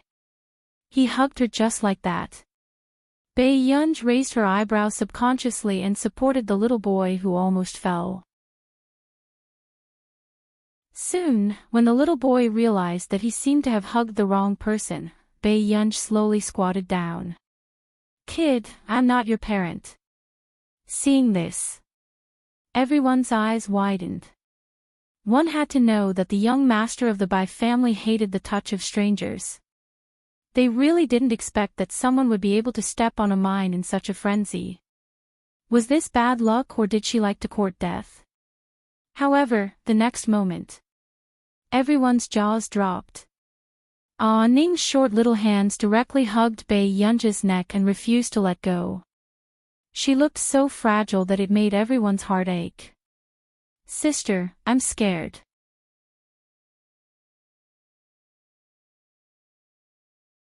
Chapter 11:19. The little boy rarely spoke, so his voice sounded sticky and a little twisted. She couldn't quite hear what he was saying. But Bai Yunj understood. Bai Yunj's neck was suddenly hugged and she bent over, unable to get up. She was surprised that this child could recognize her. However, Tong Hua's expression was as ugly as it could be, but before she could panic, Wang Huiying laughed and mocked her. "Bai Yunj, Ning can't see anything. Aren't you too shameless to pretend to be a human?" Tong Hua forced herself to calm down when she heard this. Her eyes turned cold, but she smiled and said, "Miss Pei, are you here to cause trouble?" At this moment, everyone looked like they had suddenly realized something. How could there be such a bad and stupid person who purposely came to provoke others? Everyone looked at Bai Yunj with disgust. However, Madame Bai didn't say anything and looked at Bai Yunj thoughtfully. Hence, Elder Dong, who had noticed this, sneered. "I don't need to tell you how much Ning's watch was sold for, right? Little girl, even if you want to lie, you have to know the truth first. Then, you have to see if you're worthy. Do you know what kind of family the Tong family is?" Indeed. It was also because of this that everyone was convinced. The Tong family was one of the top 5 families in Continent K, so it was reasonable for Tong Hua to buy this watch. But Bai Yunj, she didn't have any accessories on her body, and she didn't even wear an exquisite gown like the others. She only wore a simple white cotton shirt. She was simply an eye-catching anomaly at this banquet. Suddenly, a voice interrupted Bai Yunj's thoughts. "What lie?" Everyone turned around and saw a man in a wheelchair. Even though he was in a wheelchair, it was still difficult to ignore his handsome and indifferent eyes. His figure was thin but slender. "It's President Shang." Everyone was shocked at first, then they were in disbelief. President Shang actually came to Continent K. Even though the man was in a wheelchair, many women were still attracted to him. Bai Yunj also raised his eyebrows. He didn't know when Shang Yan had arrived in Continent K. Elder Dong had also heard of Shang Yan and didn't dare offend him. "CEO Shang, I'm sorry for letting you see such a dirty thing." "Dirty business." Shang Yan smiled, but his eyes were clear and pitch black. It was easy to be stunned. "Yeah, you also sensed that Shang Yan was angry." "That's right, President Shang. Madame Bai is holding a banquet for Miss Tong today, but this woman actually said that the watch that Miss Tong lost when she was saving someone was hers. Immediately, someone took the opportunity to strike up a conversation with Xiang Yan, mocking Bai Yunj. But he didn't expect that. Xiang Yan only laughed ambiguously. The next moment, Xiang Yan's wheelchair slowly moved towards Tong Yi. Tong Yi looked at the man in front of her. Even though she knew that this man couldn't walk, she couldn't help but feel touched. Her face blushed. With such attractiveness, it wasn't difficult to tell how attractive Xiang Yan was before the accident. However, the man's next words made everyone's jaws drop. It's true that she doesn't know what kind of family the Tong family is. After all, she doesn't like to interfere in the company's matters. The man's slow words made everyone freeze. However, just as Tong Ye's face turned pale, the man said unhurriedly, "But since when can the heir of Higgins Corporation be found trouble?" With that said, the atmosphere suddenly fell silent before it boiled over. Everyone gasped. The heir of Higgins Corporation.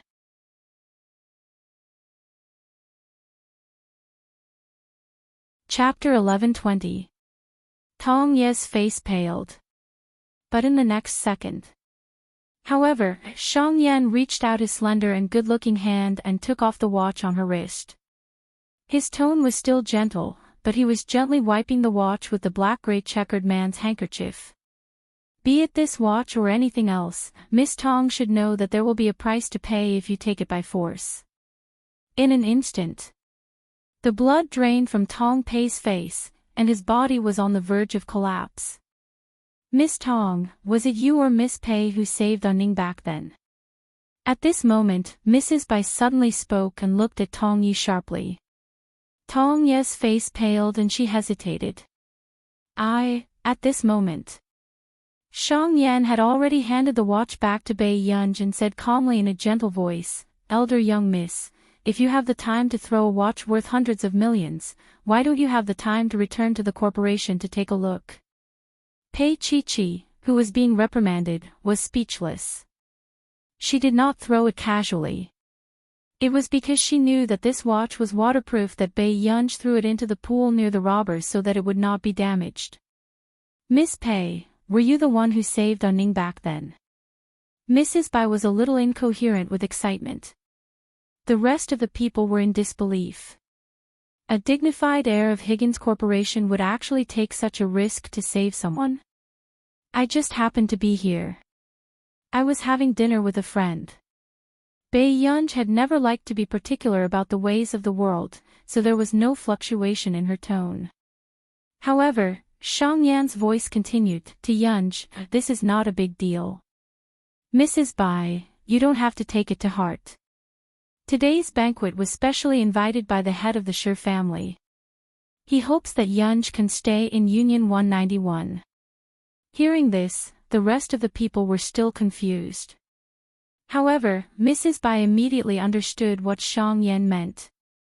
Mrs. Bai smiled. "Perhaps to Miss Pei, it's not a big deal, but to me, it's a favor that I can't repay in my lifetime." She then looked at Bai Yunj and her tone became even more serious. "If Miss Pei needs any help in the future, the Bai family will definitely cooperate fully." With that said, Tong Ye's face was pale and she did not dare to face the current situation. She was afraid to see those disdainful and mocking gazes. However, in this circle, everyone kicked a man who was down. "No way. What era is this? Why is she still playing such shameless tricks? Tisk, serves him right for being chased out by the Tong clan. Now that you mention it, I think I know why the Tong family chased this pair of mother and daughter out." Everyone's words pierced Tong Ye's heart. She raised her head abruptly, and as expected, she was faced with a bunch of mocking faces. Even those who had just flattered her now had looks of anger or disgust on their faces. Tong Yi subconsciously looked at Elder Dong. However, Elder Dong's face was dark and gloomy. He glanced at her coldly and then left. Elder Dong's attitude clearly meant that she would never have the chance to become Elder Dong's student again. Her face immediately turned red and green, and she felt as if she had fallen into an ice cellar. In just one night, she fell from the clouds to the mud and was stepped on by everyone. Madam Bai, you have to believe me. I didn't lie to you on purpose. Tong Wu stood in front of Madam Bai. Tears fell from her eyes. Her innocent face made people feel sorry for her. However, Madam Bai was a person with powerful means. How could she not see through this young girl? Miss Tong, are you asking us to chase away our benefactor just now? Madam Bai asked calmly.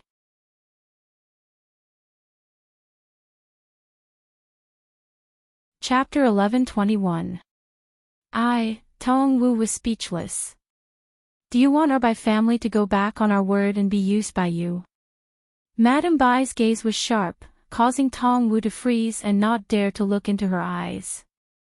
Madam Bai, I didn't. I just... Tong Wu bit her lip tightly. Madam Bai took a deep breath and said in a cold tone, I can let this matter slide. But in the future, I don't want to see Miss Tong appear in front of me again. Tong Wu felt embarrassed and did not dare to face the gazes of others. She clenched her fists. Thank you, Madam Bai. Before leaving, Tong Wu also saw Bai Yunj chatting with Shang Yan not far away. There was an indescribable dark glint in her eyes, twisted and jealous. Why are you here? Bai Yunj glanced at Shang Yan. Nance knows that things can easily happen at banquets, so he asked me to come. Shang Yan said slowly, besides, you didn't like any of the doctors I picked for you. With that said, Bai Yunj felt Shang Yan's gaze on her. Cui Hingchuan seems to have left Yunqing. This matter is not urgent. After Bai Yunj finished speaking, he heard the noise around him and did not have the patience to stay here any longer. He looked at him politely and asked, President Shang, shall we continue with the rest of the process? Shang Yan was speechless. Outside the door. If you can't choose within 2 months, I'll send everyone to you. Shang Yan sent Bai Yunj to the door, feeling at ease with his threat. Bai Yunj was speechless. Shang Yan had arranged at least 30 to 40 psychiatrists for her. Soon. Shang Yan saw someone from the corner of his eye and looked down. He said calmly, someone is here to pick you up. Hearing this, Bai Yunj immediately knew who it was. She instinctively turned her head and saw the window by the driver's seat slowly roll down, revealing the man's handsome and noble side profile. Her lips curled up unconsciously. Shang Yan also noticed that Bai Yunj's gaze never left the man. His eyes darkened as he watched Bai Yunj greet him before heading towards Washidu. Only Nya could clearly sense the faint loneliness in Shang Yan's figure. He wanted to say something but hesitated. Originally, Nya was indescribably happy that Shang Yan had pulled himself together. But looking at it now, Nya felt that Shang Yan was going to fall even deeper this time. Why did it have to be Miss Pai? In the car.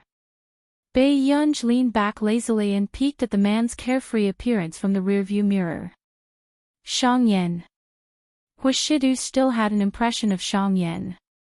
Bai Yunj also raised her eyebrows. You remember. Hearing this, Washidu glanced at her indifferently. Obviously, this little girl didn't know how much she could attract bees and butterflies. Actually, the first time he saw Shang Yan, Washidu had sensed that the way Shang Yan looked at Bai Yunj was different. However, Shang Yan didn't seem to plan on letting Bai Yunj know about his thoughts. Her behavior was well behaved, but she was always protecting Bai Yunj. Shang Yan is quite capable. Bai Yunj suddenly admitted. She wasn't in Higgins' group, but Shang Yan managed Higgins' group in an orderly manner alone. The man laughed softly, as if it was an illusion in the night wind. Bai Yunj only heard the man ask coldly. And then? Bai Yunj, Although she didn't quite understand what Hwashidu meant, Bae Yunj wasn't stupid from his tone. She had a feeling that something could easily happen in this direction. Bae Yunj deliberated for a moment and nodded numbly. Pretty good.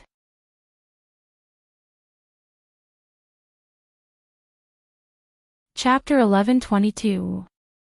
Hwashidu subconsciously licked his thin red lips and laughed angrily. Back at the manor. Stay here. The man dropped his sentence and went upstairs without looking back. Bae Yunj? Bae Yunj started to think about what she had said just now to make this person unhappy. Why did he want her to reflect downstairs in the middle of the night? However, not long after, Bae Yunj saw the man come down with a medical kit. Sit properly. Hwashidu opened the medical kit and slowly rolled up the girl's pants under Bae Yunj's suspicious gaze. Her slender calves were so fair that they were dazzling, but her knee was bruised and swollen. Blood was seeping out from the middle. Bae Yunj raised her eyebrows. She did not notice the injury on her knee and thought that it was just a red and swollen patch that would heal in 2 days. It was only when the man held her slender and fair ankle and placed it on his thigh as he applied alcohol on her wound that Bae Yunj trembled slightly. Only then did she know how painful it was. The man paused and became even gentler and more careful. From time to time, he would gently blow at her wound. The numbing itch made Bae Yunj's body go soft for some reason. Bae Yunj watched as the man lowered his head and treated her wound. Her beautiful eyes darkened, but her thoughts ran wild. After Hwashidu finished treating her wound, the corners of her lips curved up. Suddenly, she supported herself on the sofa with one hand and leaned closer to the man. She smiled and said, "Brother, I'm going to take the college entrance examination in a few days. When do you think is suitable for me to start dating?" The man's eyes were dark and gloomy. The moment he looked up, he met her beautiful and seductive eyes. This little girl probably didn't know the consequences of flirting. Especially for a man who had been enduring and restraining himself. Hwashidu's Adam's apple bobbed. When he spoke again, his voice was hoarse, but it was hopelessly sexy. "When do you want to start dating?"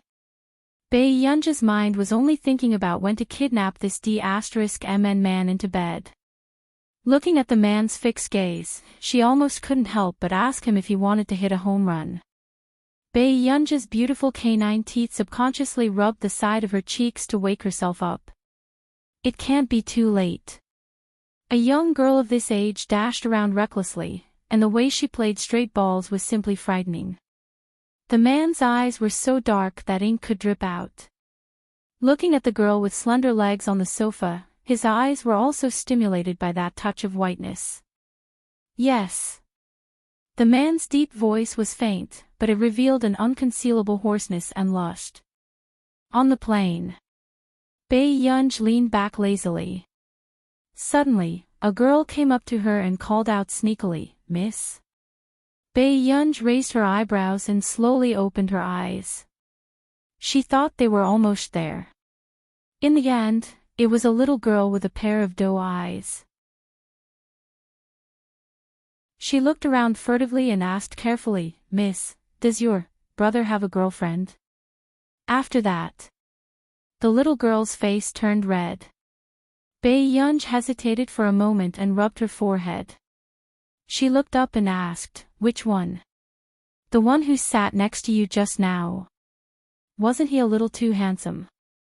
With the face of a top-notch scumbag and those peach blossom eyes, it was as if there were 100,000 Pikachu running in my heart. The girl was extremely excited. Bae Yunj was silent. After a long while, she slowly removed the brim of her cap and mask, revealing a bright and flamboyant face. "Do you think that I look very similar to him?" Bae Yunj was quite polite, but there was no smile in her eyes. The girl subconsciously fell into a daze.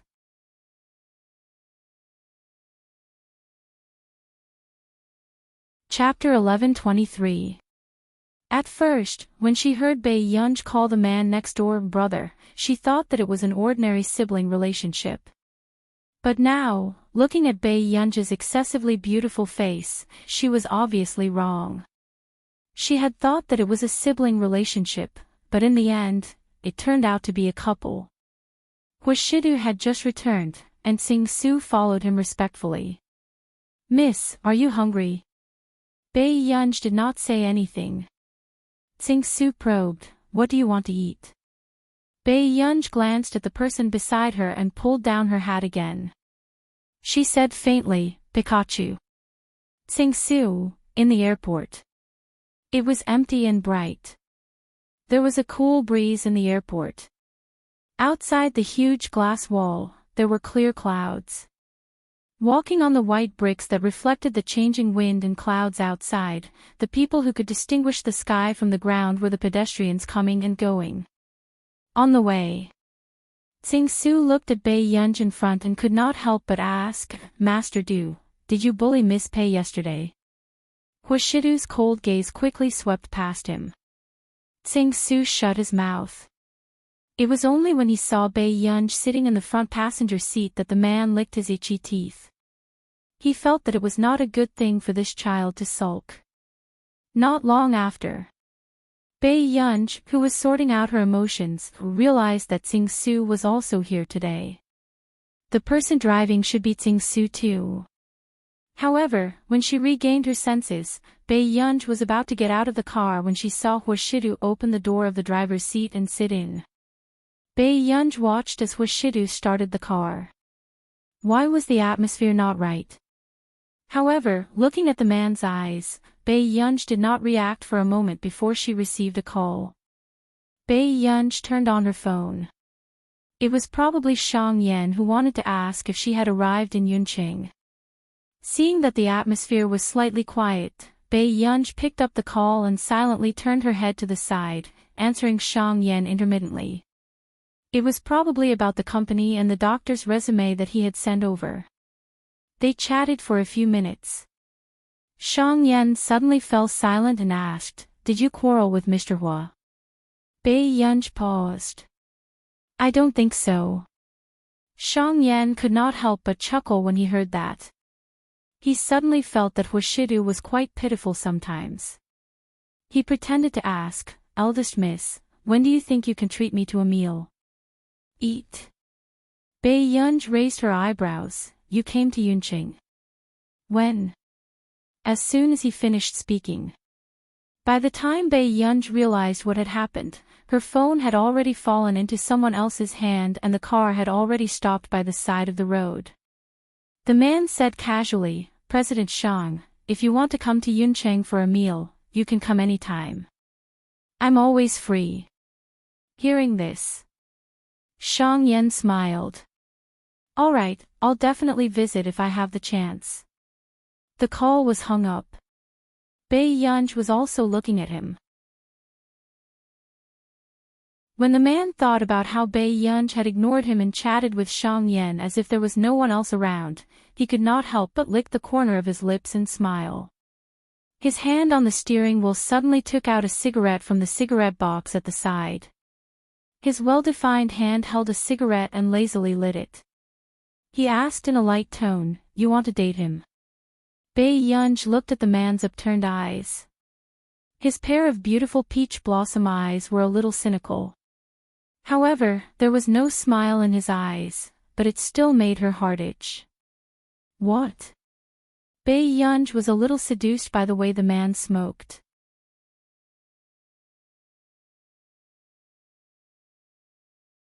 Chapter 11:24. In fact, Hwashidu had never smoked in front of her. In this man, smoking had become a kind of mood. It was so seductive that she could not resist and her heart pounded wildly. Hwashidu placed his arm outside the car window and casually flicked the cigarette ash with his slender fingers. "Does Shang Yan treat you better than me?" Bae Yunj, for a moment, she could not help but suspect that Shang Yan had asked her on purpose. However, this was the first time she saw a hint of restlessness in the man's eyes. He was not wearing a shirt or a suit. He was only wearing a simple black t-shirt, which accentuated his cold and fair arm muscles. The lines of his muscles were elegant, but his handsome eyes exuded a youthful aura. It was not hard to imagine how many girls he could charm away in school. If this appearance appeared in university, people would probably think that he was a senior. Bae Yunj subconsciously looked away, her heart pounding. No. However, she answered too quickly and felt that it was a little perfunctory. Are you tired of staying with me? Bae Yunj watched as the man bit the cigarette and leaned back. His slightly raised jawline was well defined, his sexy Adam's apple bobbed, and the cigarette but turned scarlet. Finally, he casually exhaled a beautiful smoke ring. This should be the first time Hwashidu did not coax her like a child, but it was even more ambiguous and made her heart beat faster. Not really, Bae Yunj started to coax Hwashidu again. She smiled intimately into his ear and tested the edge of danger. Haven't you tried it yet? Hearing this, Hwashidu suddenly laughed. At this moment, Bae Yunj realized that something was wrong. The man did not seem to have calmed down. However, he turned to look at her. Bae Yunj, try. Why, Yunyun wants to check the goods. The man's usually lazy and carefree peach blossom eyes were filled with a faint smile, and there was an inexplicable sense of aggression. Without waiting for Bae Yunj to react, she saw the man slowly extinguish the cigarette butt and throw away the cigarette in his hand. The next moment, the man suddenly took off his shirt in a practiced manner, revealing his strong waist and abdomen. His Apollo's belt was faintly visible, and his firm and sexy 8-pack abs made one's imagination run wild. The man was topless and had broad shoulders and a narrow waist. He had one hand by her waist and he held the girl's hand and moved it down his abs. When Bae Yunj touched the piece of metal on the man's belt, her whole body froze, and the world in her mind collapsed. Do you need me to teach you how to play? The man looked at her and her ears turned red, but he only laughed in a low and lazy voice and blew into her ear playfully. The neat trousers and metal buttons did not give Bae Yunj a sense of security. Instead, she increasingly felt that the man's temperament was both lustful and flirtatious, revealing a strong sense of crisis. Bae Yunj's eyelids twitched. It was the first time she was so nervous. She instinctively wanted to push the man away. Hwashidu, we're in the car. Moreover, it was broad daylight, and the car was parked not far from the crowd. Yes, our Yunyun is young and likes to experiment with different things.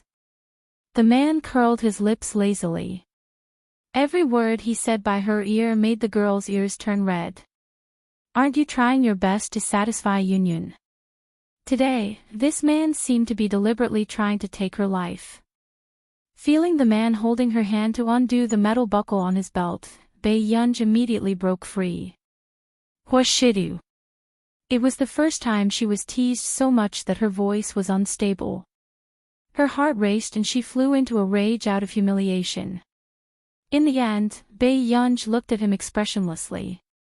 However, the little girl's snow-white neck was flushed red. When the man saw this, he could not help but laugh. His pair of seductive peach blossom eyes curled up. As his shoulders trembled slightly, it was as if countless little stars had fallen into his eyes. It was really, 100,000 volts hit her heart.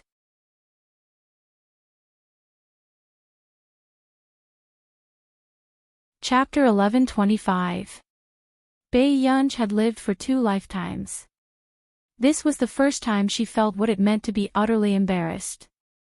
Now, Bae Yunj sat in the front passenger seat and looked at Hwashidu, who was in a good mood. Her heart was already numb.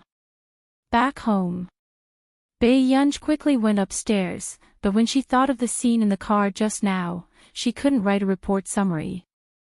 Suddenly, Bae Yunj felt that high school life was quite good. It was simple and happy. The next day, Bae Yunj returned to school early in the morning. Hengda High School. Bae Yunj had just arrived at the entrance when she saw a huge crowd. She raised her eyebrows and quickly avoided them and entered the school. Student, where's your badge? Bei Yunj was stopped. Recently, too many fans wanted to sneak in, so those without badges were not allowed in. Bei Yunj paused. Badge? She suddenly remembered that if she didn't wear her badge would be deducted. She licked the corner of her lips. Grade 12 Class 7, Bei Yunj. As soon as she finished speaking, the student on duty froze and looked up at Bei Yunj, who had taken off her mask. His ears turned red. Senior Pei. Senior Pei was actually back. The junior was incoherent. Senior, you can go in. Bei Yunj was a little surprised. She only nodded and said politely, thank you. With that said, Bei Yunj entered the door, while the other students on duty looked at Bei Yunj's back view excitedly. Is this grade 12 Bei Yunj? She's too good-looking. It's over, I'm not going to be straight anymore. The other junior couldn't help but be overjoyed. Forget it, aren't you afraid of the two top students by Senior Pei's side? After the girl finished speaking, her tone changed. But Senior Pei's tie is really awesome. There's actually a girl who looks so handsome in a tie. On the third floor. Bei Yunj could feel how tense the atmosphere was as she walked along the corridor.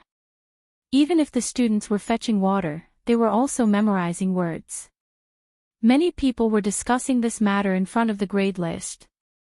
F***CK, are you serious? Qin Yojiao is first in the exam again. That's too fierce. Yeah, she came back from nearly a month ago and got first place in all 4 weekly exams. It's even scarier than when we were in school. Hearing this, someone was scared. But she still has extra points. The International Musicians Association can give her at least 15 points. So this time, Qin Yojiao is very likely to be the provincial top scholar. I heard that the students from number 1 high school next door didn't score higher than Qin Yojiao. Several people couldn't help but discuss.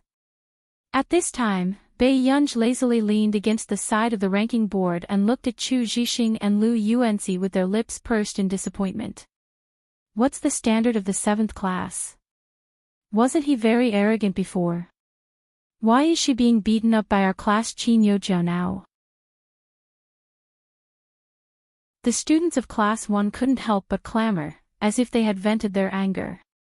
This month, Class 7 didn't get first place even once. Goddess Qin is still Goddess Qin.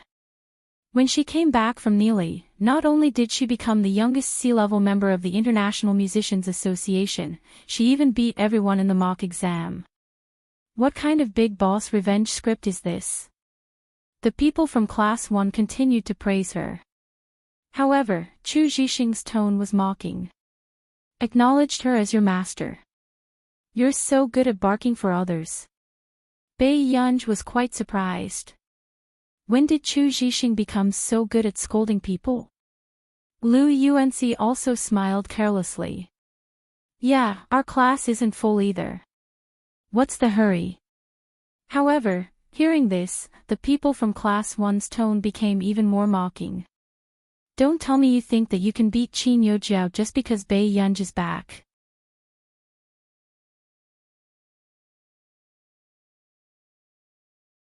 Chapter 11:26.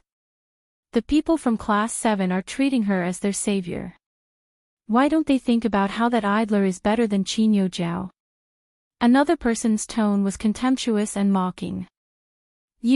Because Qin Yojiao had been first in the weekly exam 4 times in a row, this indeed made the students of Class 7 speechless. Qin Yojiao had indeed changed a lot after coming back this time. They also knew that Bei Yunj was really going out to play. They might really be slapped in the face by Qin Yojiao. Wake up, who does Bei Yunj think she is? Why do you have to kneel and lick such a B***tch? Before that person could finish speaking, Chu Zhixing suddenly grabbed him by the collar. Chu Zhixing was filled with coldness and murderous intent. The veins on his hands bulged and his eyes were cold. Say that again. Suddenly, a slow voice sounded.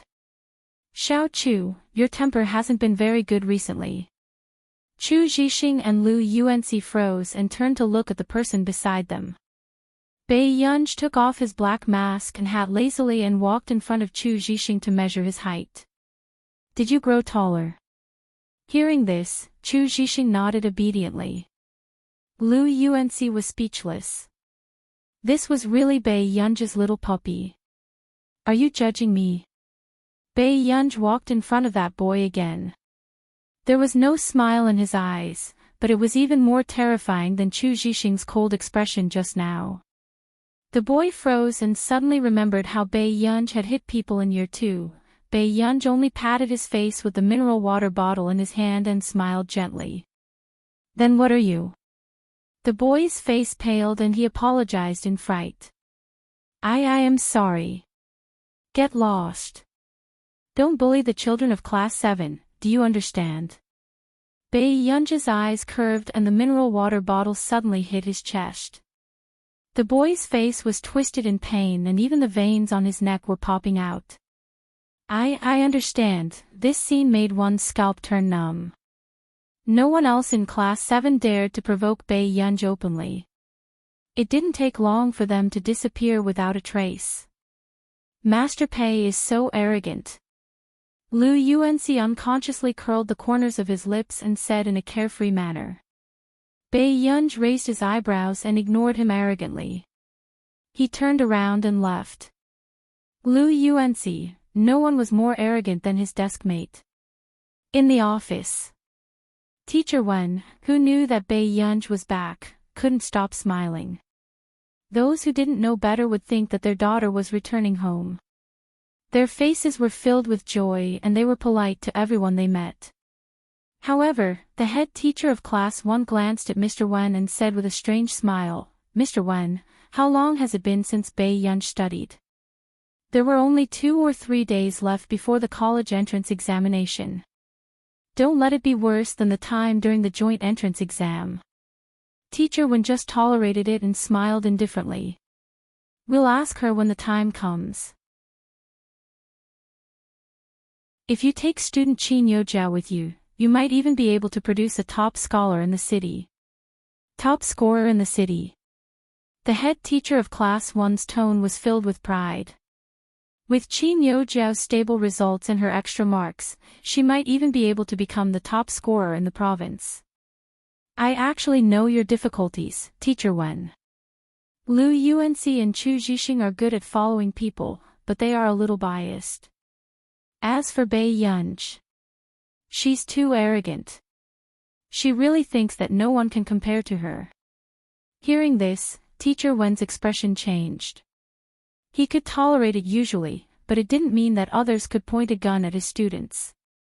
I've never told students that they have to fight for the first place in everything. But I also have to warn teacher how that you might not be able to win even if you fight for it.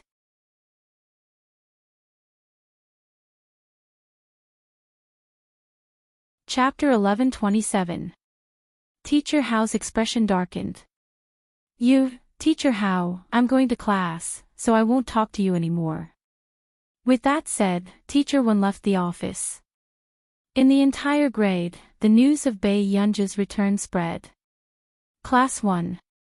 Qin Youjiao's eyes darkened as a mocking smile appeared on her lips. Bei Yunj is back. Yes. She even hit Wang Shuqiang. This person is simply a hooligan in school. The girl said angrily. Forget it. She won't be able to cause trouble for long. Qin Youjiao only smiled, the faint mockery in her eyes. It was obvious that she did not take Bei Yunj seriously.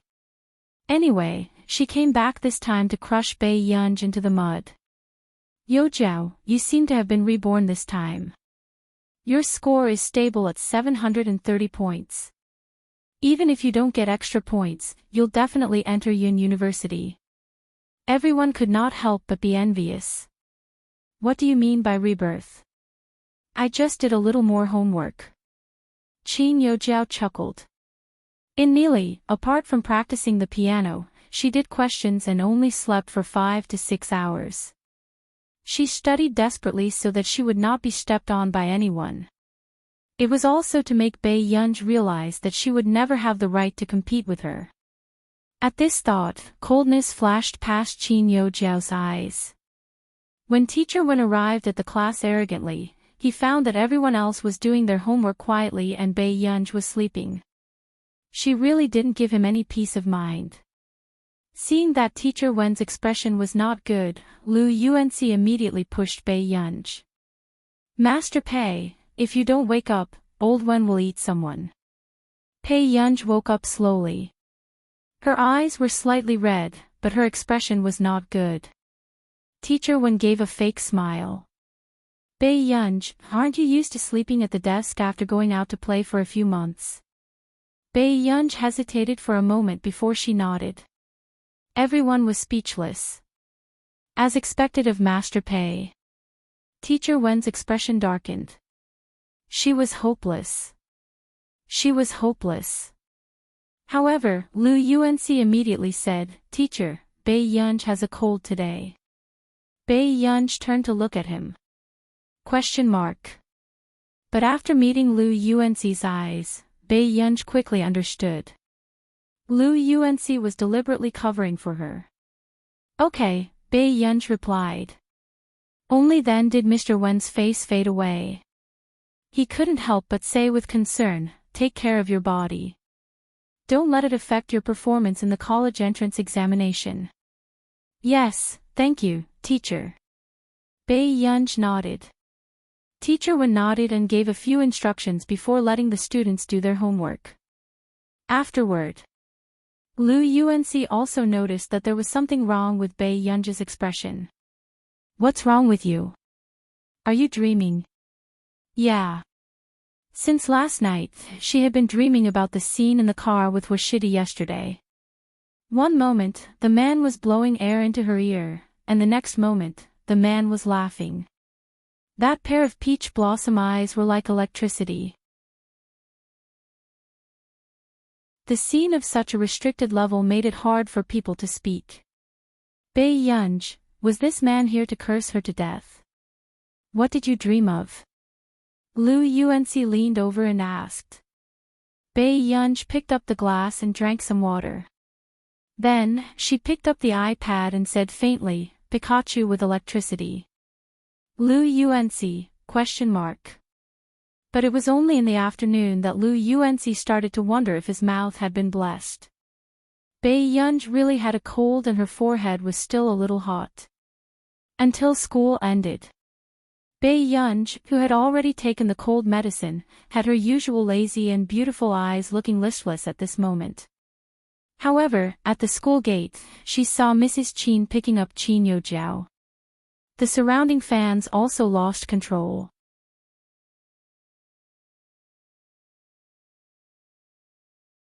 Chapter 11:28. Jiao Jiao, all the best for the college entrance examination. The fans in the crowd were shouting.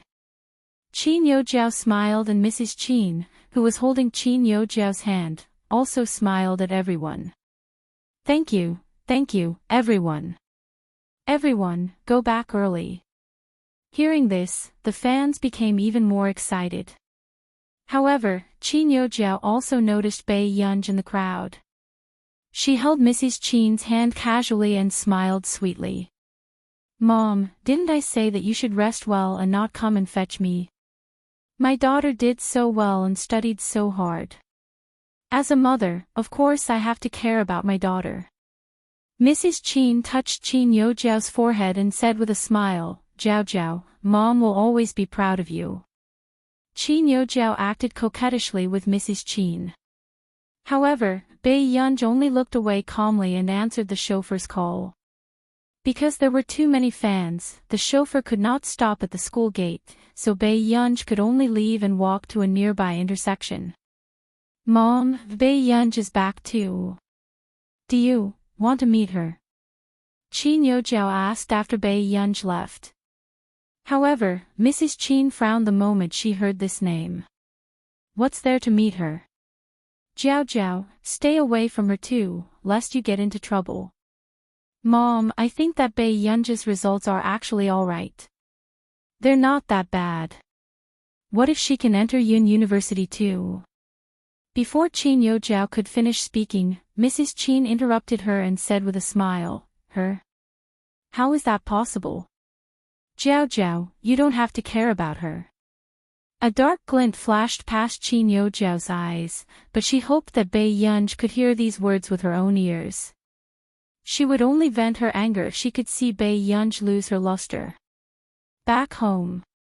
Bae Yunj had just entered the hall when she looked up and found that not only was Huashidu there today, even old Madame Hua and Momo were there. Grandma Hua. After Bae Yunj regained her senses, she called out with a smile. However, old Madame Hua immediately stood up, her expression nervous. Why does your voice sound wrong? Are you not feeling well? It's all right. Bae Yunj did not even look at the man on the sofa beside her. However, the next moment, old Madame Hua held Bae Yunj's face and pressed her forehead against Bae Yunj's forehead. She said, What do you mean? He was starting to have a fever. I told you that Huashidu doesn't know how to take care of girls. The college entrance exam was in 2 days. If you're still running a fever, then you're definitely not in good condition for the college entrance exam. Fever. Didn't sleep well last night. Huashidu then looked at Bae Yunj. Bae Yunj, no. Before the college entrance exam, Gu had to return to the old house. I'll take care of her myself. Old Madame Hua's words caused Bae Yunj and Huashidu to disagree. Grandma Hua, that's too much trouble. Bae Yunj frowned. Huashidu also said, Old Madam, how can you have the energy? I have a lot of energy. It's better than someone like you who stays in the company every day. How have you taken care of Gu? Old Madame Hua grabbed Bae Yunj's hand. Let's put it this way. I'm taking her away today. You have to listen to Yunyun's thoughts. The man said slowly. However, he did not expect Bae Yunj to suddenly look up at him and be silent for a moment. That works too. Huashidu, Bae Yunj looked away. She did not want to have that dream again tonight. After pushing Bae Yunj into the car, old Madame Hua educated Huashidu outside the car. Shidu, I really don't want to pretend that I only have one grandson, MOMO, during the family gathering this year. End of this chapter.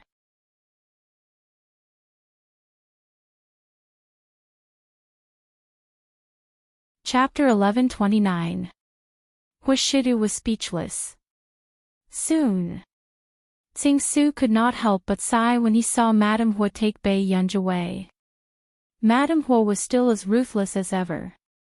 Other than Madame Hua, no one dared to jump into Master Du's minefield. In the car, Momo was very happy. He could finally let his sister accompany him for a few days. However, Momo's happiness did not last long. Madame Hua said, Don't disturb sister's preparation for the college entrance examination. Then, she shut Momo at the door. Only a lass was left circling around its little master, shaking its head foolishly. However, what made Madame Hua at a loss was that in the next 2 days, Bae Yunj's fever became even worse. When Madame Hua saw the temperature of 40 degrees Celsius, her hands almost trembled. She immediately called for a private doctor. Dr. Jiang, you must cure my Gu. My Gu is taking the college entrance examination tomorrow. There can't be any accidents. Madame Hua could only treat Jiang Baichuan as her savior. However, Jiang Baichuan smiled insincerely. If it wasn't for the fact that this was the Hua family's Empress Dowager, he would definitely scold her. He was a doctor, not a sorcerer. How was it possible for a high fever to disappear overnight? It was already 40 degrees Celsius, any higher and her brain would be fried. When Jiang Baichuan thought about how Miss Pei still had to take the college entrance examination tomorrow, he felt a headache coming on. He took a deep breath. Madam Hua, I can only try my best to lower her temperature so that she will be in a better state tomorrow. But what about Gu Er's college entrance examination?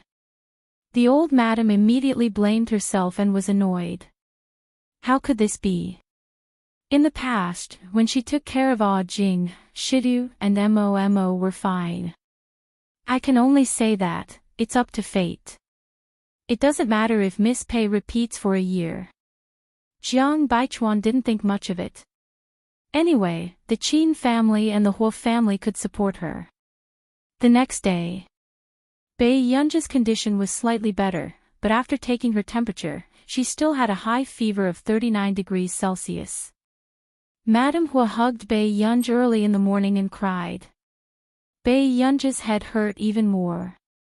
Grandma Hua, I haven't been to the examination hall. Hearing Bai Yunji's voice, Madame Hua Guhua, Madame Hua, you really want to take the exam? Why don't you do it next year? Grandma will definitely find you the best teacher and get you into Yunqing University. Bai Yunji. It won't take long. Seeing that Bai Yunji insisted on going, old Madame Hua could only ask someone to prepare and send Bai Yunji to the examination hall. However, when Bai Yunji went downstairs, she did not expect Washidu to already be waiting on the sofa. Bai Yunji had been in a daze for the past 2 days. When she looked at Washidu, she even paused. Brother. Washidu knew that Bai Yunji had a high fever last night, so he drove back to the old residence. He walked over to Bai Yunji and touched Bai Yunji's forehead. It was still very hot. Old Madame Hua felt guilty. Shidu, why don't you let Gu rest at home? Do you want to take the exam? Washidu asked her. Bai Yunji nodded. Washidu was silent for a moment, but his lips curled up. He held Bai Yunji's hand and walked out. Go then. However, Bai Yunji also felt that the man's palm was a little sweaty. For the first time, Bai Yunji realized that this man, who had always been casual and carefree, could also be nervous. Bai Yunji could not help but smile, but she did not say anything. In the car, after Bai Yunji drank some fever medicine, she leaned on Washidu's shoulder and slept. After Washidu finished counting the necessities for the exam that he had prepared for Bai Yunji yesterday, he slowly turned to look at her. He also laughed in anger and reached out to pinch her fingers. Why did I fall into your hands? P.S. Good night, good boys.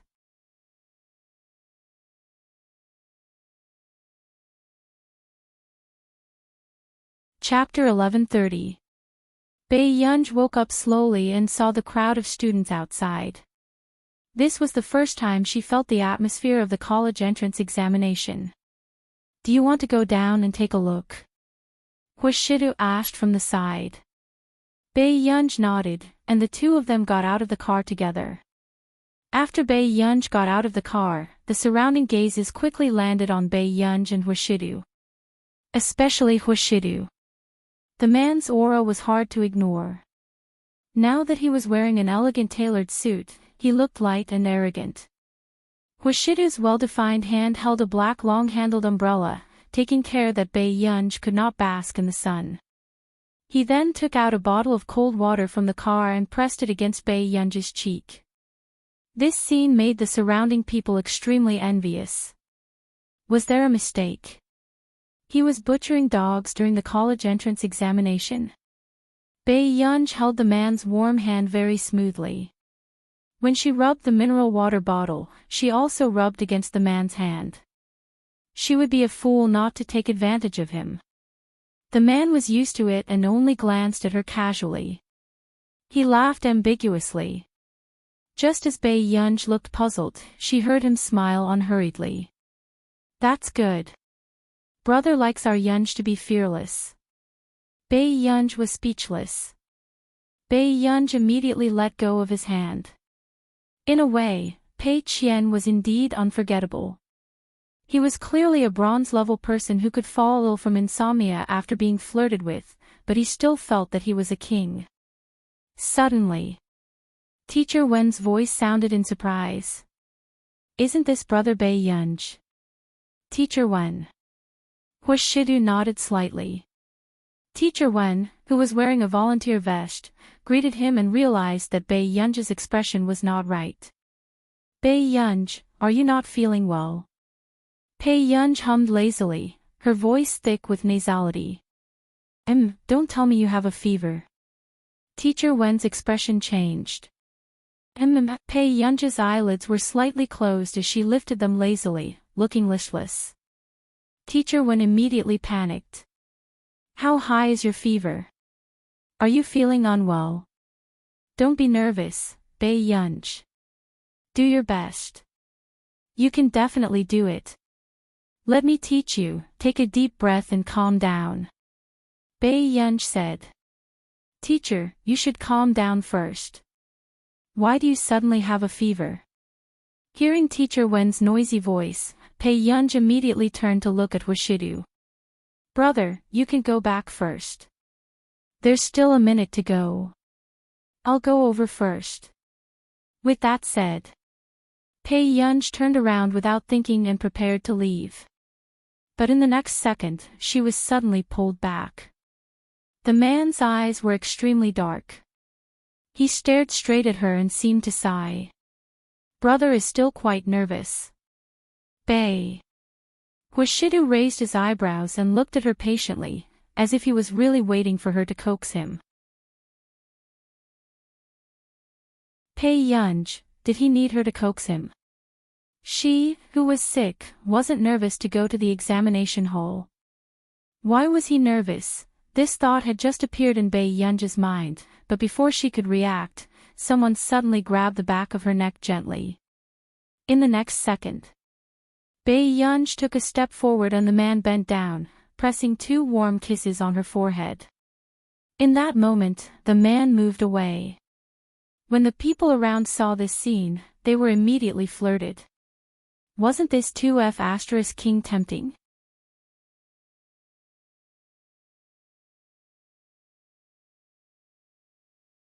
Chapter 1131. The man's fingers caressed the back of her neck intimately, causing her to tremble. "Do well, Yun." However, the man's low laughter rang in her ears, as if there was no one else around. "If you do well, everything will be yours." The others could not see the girl's face clearly. They could only see that the girl's ears were red. They did not know what the man had just said with a smile. Teacher Wen also felt that this seemed to have deviated from what he knew. Although he knew that Huashidu was not Bei Yunj's biological brother, he had always thought that he was her cousin or something. But wasn't the current direction a little wrong? She was stunned for 2 seconds as she looked at Bei Yunj. Tsing-su, who was beside her, could not help but sigh. True love can indeed conquer everything. Miss Pei will definitely have endless inspiration and win the college entrance examination. However, as soon as he finished speaking, Bei Yunj turned around and bumped into someone. She was in so much pain that she immediately covered her head. He didn't seem to be a very smart person.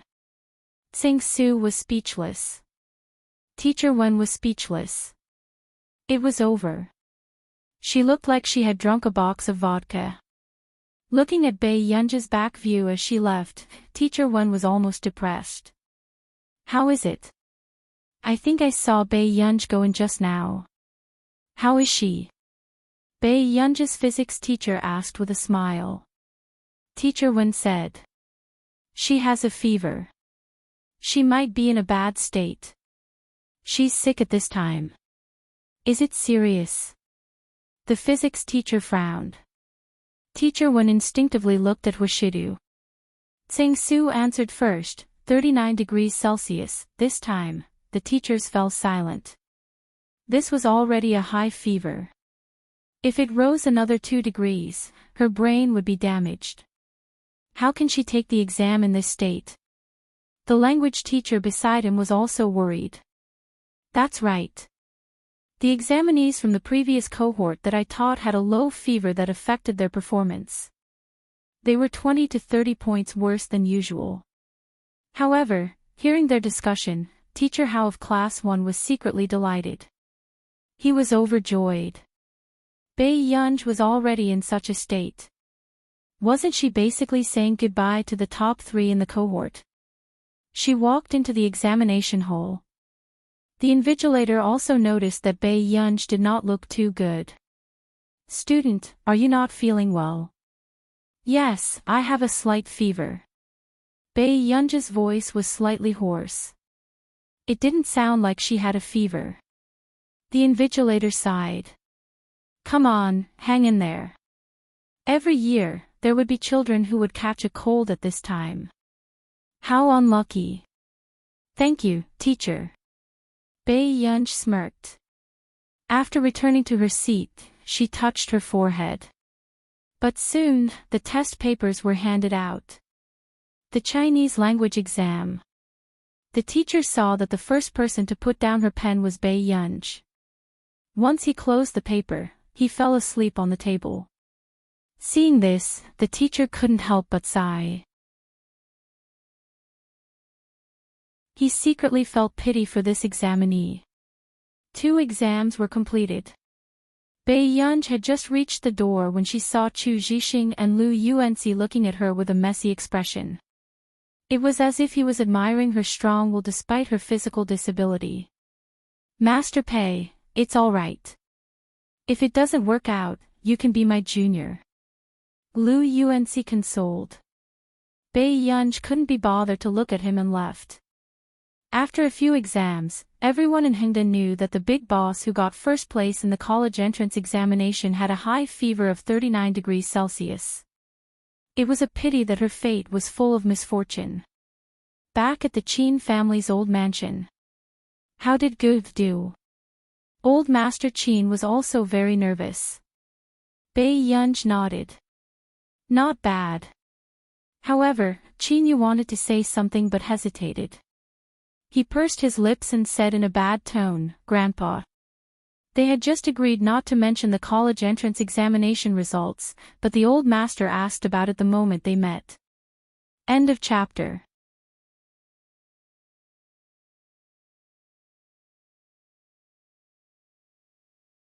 Chapter 1132. Old Master Qin knew that he had misspoken. Qin Yu found out from Huashidu that Bei Yunj had a high fever on the day of the college entrance examination and was in a daze. This score, it was already good enough that she could get a good score. "Grandpa, I'll go upstairs and rest for a while." With that said, Old Master Qin hurriedly agreed. However, after Bei Yunj went up, the men of the Qin family fell silent. All of them sat on the sofa with their heads lowered. They thought that Bei Yunj was depressed, but she still pretended to be calm. "What should we do now?" Old Master Qin could not help asking. Qin Lian suddenly said, "When Gu recovers, let her go on a trip. This way, no one would be able to improve their results in front of her." "Sure. I happen to be free." Qin Lang immediately expressed his stance. Qin Yu laughed coldly. "You're a directionally challenged person. Are you worthy of going out with Gu? Brother, I think I'm more." Qin Lang could not be bothered with Qin Yu. He turned around, wanting to curry favor with Qin Lian, but met Qin Lian's cold gaze. "Are you all free?" Qin Lian extinguished the cigarette in his hand and asked slowly. Qin Yu and Qin Lang shut up. However, in the end, the person who could accompany Bei Yunj on a trip had not been confirmed. Once Bei Yunj recovered, she went to the computing institute. Even Zhong Xinglin could not help but rack his brains when he heard that Bei Yunj was going to take the college entrance examination with a high fever of 39 degrees Celsius. "Good for her. Have you thought of which school you want to go to?" Zhong Xinglin asked. Bei Yunj continued to do her experiment. "Up to you." Hearing this, Zhong Xinglin glanced at Bei Yunj and could not help but feel sorry for her. Although Bei Yunj had been engrossed in her research these few days, Zhong Xinglin could occasionally see Bei Yunj sitting alone in the corridor in a daze. She looked like she had suffered a setback in her life. Although the higher-ups don't want you to reveal your identity, don't worry. I'll talk to the principal of Yun University and he will definitely give me face. Even if you fail the college entrance exam, you will still be admitted to Yun University. Bei Yunj. No need. Elder Xiang went to visit the families of the top scorers today. How would he have the time to deal with you? Si Qingyan chuckled. Zhong Xinglin's face darkened and he pretended to grab his weapon. Si Qingyan, do you really think that my temper has been good these 2 years? Si Qingyan was so frightened that he hid behind Bei Yunj. In reality, Zhong Xinglin was not angry because of Si Qingyan's words, but because he had visited the family of the top student today but did not look for Bei Yunj. The top 10 students of each high school were given the lowest score. The students who were most likely to be the city's top scorer were all visited at home. When Teacher Wen thought about how Bei Yunj had gone to take the exam with a high fever, he didn't ask Bei Yunj to estimate her score. Especially when he found out that the Qin brothers were preparing to send Bei Yunj on a trip to ease his mood, Bei Yunj glanced at Si Qingyan, who was about to be beaten up, and frowned.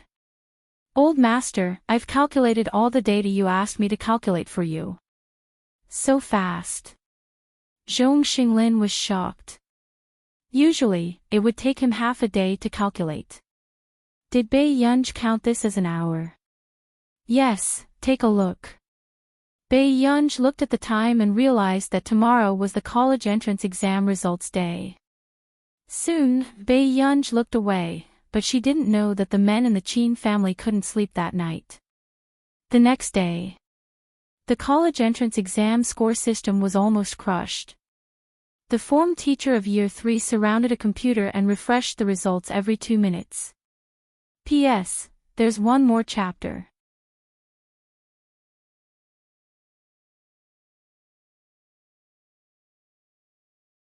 Chapter 1133. Why aren't Qin Youjiao's results out yet? The form teachers of the other classes could not help asking. Teacher Hao from Class 1 said with a smile, Teacher Huang has never taught the city's top scholar before, right?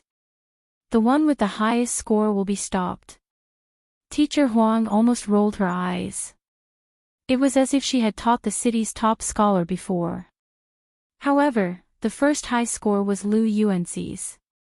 Candidate name, Lu Yuanxi Chinese, 120 Mathematics, 135 Foreign Language, 150 Science Comprehensive, 283 total, 688 city ranking, 11th. Lu Yuanxi is ranked 11th in the city. The others were envious. This Lu Yuanxi's original results were below average, but he was ranked 11th in the city for the college entrance examination. Only Teacher Wen frowned. It seems like the exam paper this time is indeed too difficult. Usually, the top 20 in Yuncheng had more than 700 points. But this year's 11th place only had 688 points. Enough, old one. Anyway, once the difficulty of the college entrance examination increases, the admission score will definitely drop. I estimate that Yun University's admission score won't be higher than 680 points. After the teachers finished discussing, another high score was obtained not long after. This time, it was from Class 1. He had made it to 700 points and was ranked 5th in the city. This made the teachers unable to believe that the 5th place in the city only had 702 points. What was the difficulty of the college entrance examination this time? It was too scary. However, before the form teachers could be shocked, there was a ding. Another student had a high score. Candidate name, Chu Zhixing Chinese, 139 Mathematics, 145 Foreign Language, 131 Science Comprehensive, 296 total, 711 city ranking, third in the city. There are actually so many people in the top 20 in our school. The form teachers were excited. They would definitely get their year-end bonus this time. There's still Qin Yojiao who hasn't had any results yet. Doesn't this mean that our school has taken the top 3 places in the city? Qin Yojiao will definitely be first. Don't forget that she still has bonus points. This year's bonus points will be directly counted into the ranking. Everyone was even more excited. Only Teacher Wen's eyes darkened when he thought of Bai Yunji's abnormal performance. He suddenly felt that he had let this child down. He had not taken good care of such a good seedling. When the time came, Bai Yunji would definitely be sad if she saw that Lu Yuanxi and Chu Zhixing had done so well. Teacher Wen sighed. However, when he was about to leave, several form teachers lost control when they saw the new scores. Candidate name, Qin Language, 141 Mathematics, 144 in Languages, 145 Comprehensive Science, 290 bonus points, 20 total score, 736 city ranking, 2 and 736 points. He's only in second place. All the form teachers suddenly felt their scalps turn numb. One had to know that Qin Yojiao had an additional point. Was there such a huge gap between the second place and the first place? Immediately, the homeroom teachers had mixed feelings. They originally thought that the city's top scorer would definitely be Hingdes. But in the end, such a dark horse appeared. Qin Yojiao had added 20 points, but she wasn't even higher than first place. The one with the worst expression was still Teacher Hao. He originally thought that she would definitely become the city's top scorer. He was even the provincial champion. But in the end, Qin Yojiao actually added 20 points and didn't even get first place. Mr. Hao glanced at Qin Yojiao's provincial and national volleyball. The province ranked 3rd, and the country ranked 4th. This was already very high. Alright, now that we've seen the scores, let's summarize the results of our classes. Although he was unwilling, he had to admit that this examinee was probably an immortal. When everyone heard this, they could only silently prepare to leave. But just as everyone was about to leave, the computer suddenly rang. A teacher was confused. What's going on? There are still students whose scores haven't been recorded. P.S. Good night.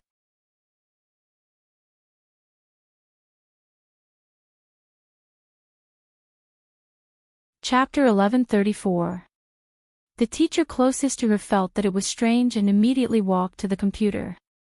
After refreshing it, he almost cursed. F***CK. What's going on? Hearing the form teacher of Class 5 making a fuss, someone could not help but say, "Don't be so surprised." What happened? First place. The form teacher of Class 5 stuttered and could not speak. So what if she's first? Look at you. You've been in school for 5 to 6 years, why can't you calm down? The grade director walked over and looked at the computer screen with a frown. However, when he saw it clearly in the next second, he froze. First place, Bai Yunji. As soon as he finished speaking, all the form teachers looked at the computer. Then, they all looked at Teacher Wen strangely. Teacher Wen also looked up and his body trembled. What? Who? But soon, the form teachers gathered in front of the computer and no one answered Teacher Wen's question. Examinee name, Bai Yunji Chinese, 149 Mathematics, 154 in Language, 150 Science Comprehensive, 300 total marks, 749 city ranking, 1st province ranking, 1st national ranking. First everyone looked down and their hairs stood on end. What kind of suffocating operation was this? Bai Yunji was first in the national ranking. Oh, old one, are you sure that Bai Yunji went to the examination hall with a high fever?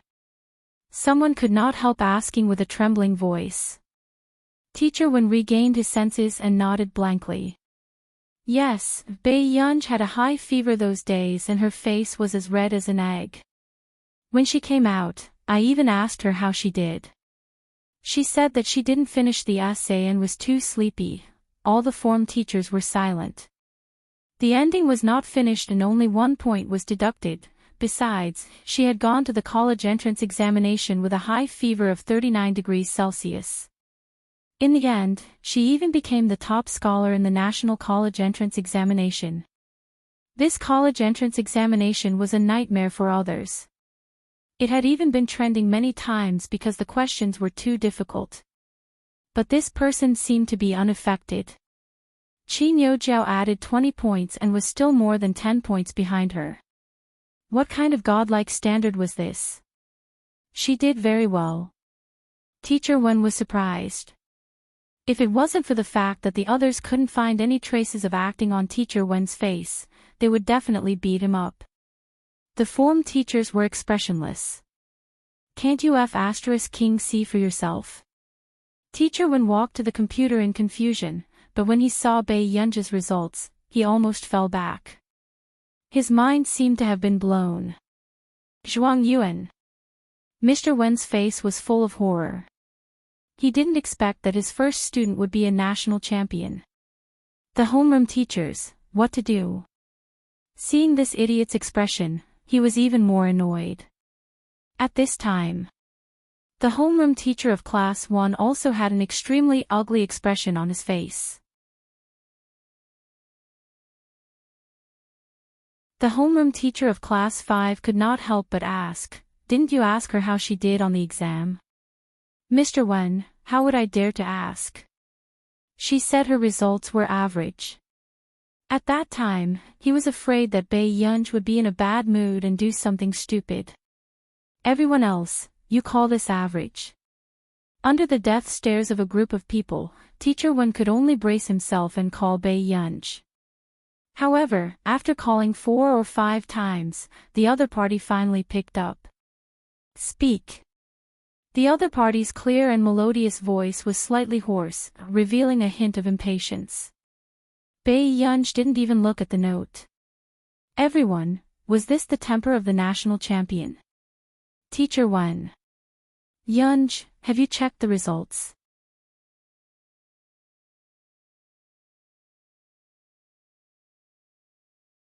Chapter 1135. Hearing Teacher Wen's voice, Bai Yunji was silent for a moment. "No. Then, aren't you going to take a look?" Teacher Wen hinted crazily. Unexpectedly, the other party didn't say anything at first. Not long after, she laughed lazily. "Old Wen, there's no need to cast a shadow over my dear classmates at such a happy age, right?" This person was still the most arrogant. Teacher Wen was speechless. All the form teachers were speechless. Teacher Wen couldn't help but ask, "Aren't you afraid that you'll perform badly?" Bai Yunji was silent for a moment, then gently pressed her closed eyes with her palm. "Old Wen, I hope you understand that I'm having a high fever, not that my brain is damaged." Teacher Wen was speechless. At this moment, the atmosphere became even stranger and colder. In the end, when he hung up the phone, Teacher Wen was still in a daze. Bai Yunji also got out of bed and prepared to wash up. Downstairs, Old Master Qin was still drinking tea and playing cards with his mahjong partners. "Old Su, don't you think that National Politics University can build a few more buildings?" Old Master Qin hinted crazily. Principal Su was speechless. "What are you trying to do? Did something happen to my granddaughter during the college entrance examination?" She had a high fever and didn't perform well. This was the first time Old Master Qin had shamelessly asked for connections. After all, Qin Luyan and the rest went to either Nili University or Yunqing University. "No. Absolutely not."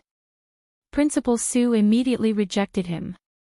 He was wondering why this old fox asked him to play cards every day. After going around in circles, this was what he was waiting for. One had to know that Country A's University of Political Science and Law was a top-notch university in the country. As the principal, if he used his position for personal gain, wouldn't he be stepping on the reputation of the University of Political Science and Law and crazily testing the edge of danger? Principal Sue rolled his eyes. Can you do it? Don't make things difficult for me. At most, I can give you a special bonus, but it won't be much. With that said, Principal Sue sensed that something was wrong again.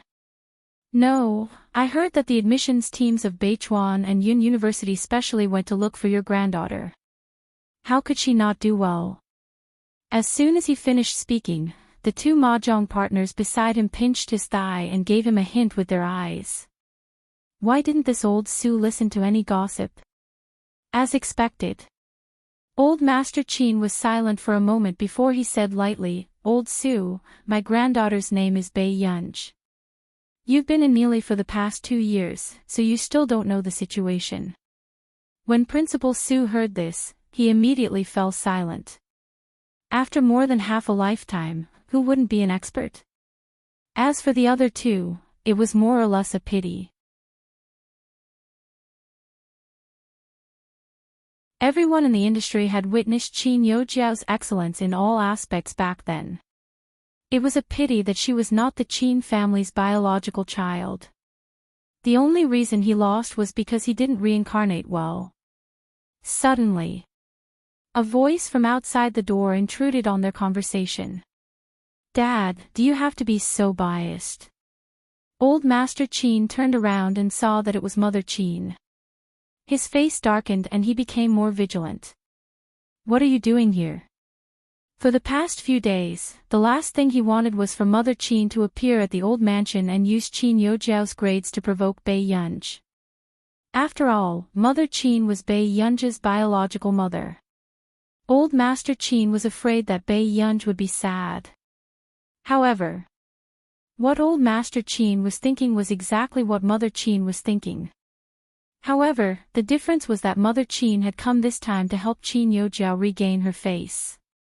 Jiao Jiao scored 736 points. I want to hold a banquet for Jiao Jiao and hope you can come too.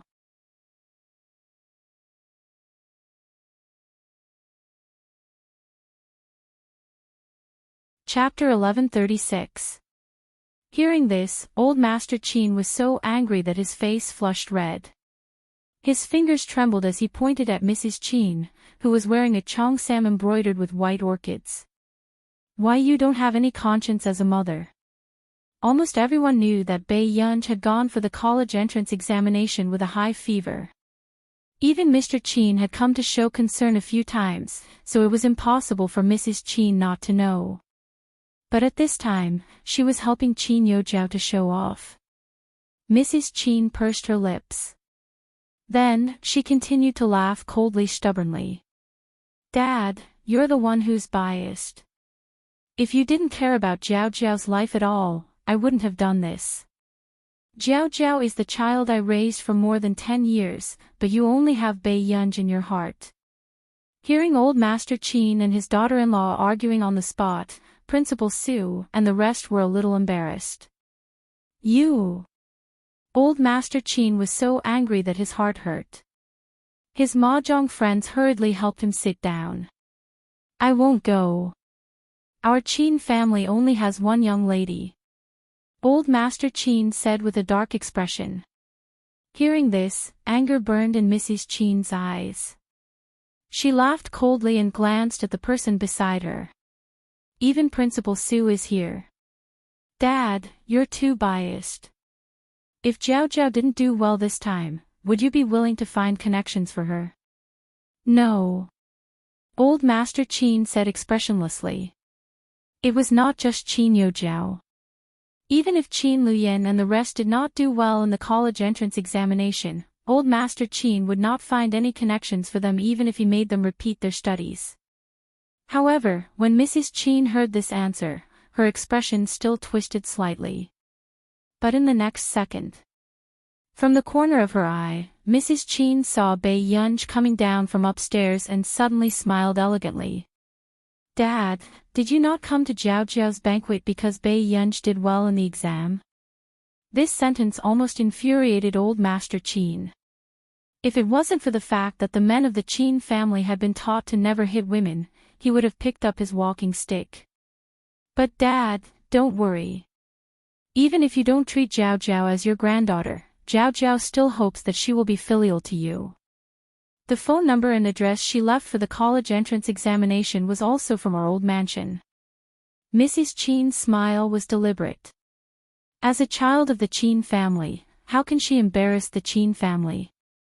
You, cough cough cough, old Master Qin was so angry that he felt dizzy.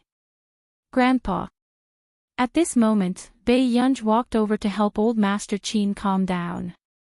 She had only heard a little of the conversation just now. She asked unhurriedly, "What are you talking about?"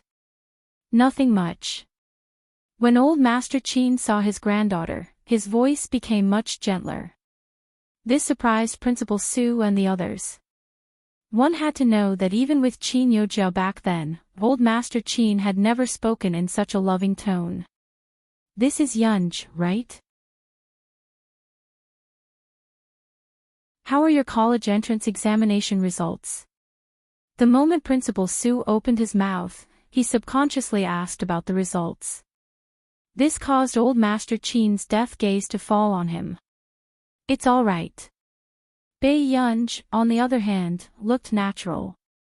Principal Su couldn't help but ask, "How many points?" Bai Yunj, "Not yet." Old Master Qin, Principal Su and his mahjong friends were speechless. This kind of confidence was indeed rare. Mother Qin couldn't help but scoff. She said sarcastically, "If you're not good, then you're not good." "How good is that? Have you had enough?" Old Master Qin's voice was stern. Mrs. Qin's face paled slightly and she didn't continue. Bai Yunj glanced at Mrs. Qin with interest and chuckled softly. Mrs. Qin felt inexplicably uncomfortable. She was about to say something when someone came from outside. It was the principals of Yun University and Beichuan University. P.S. There's still one more chapter. You guys sleep first. End of this chapter.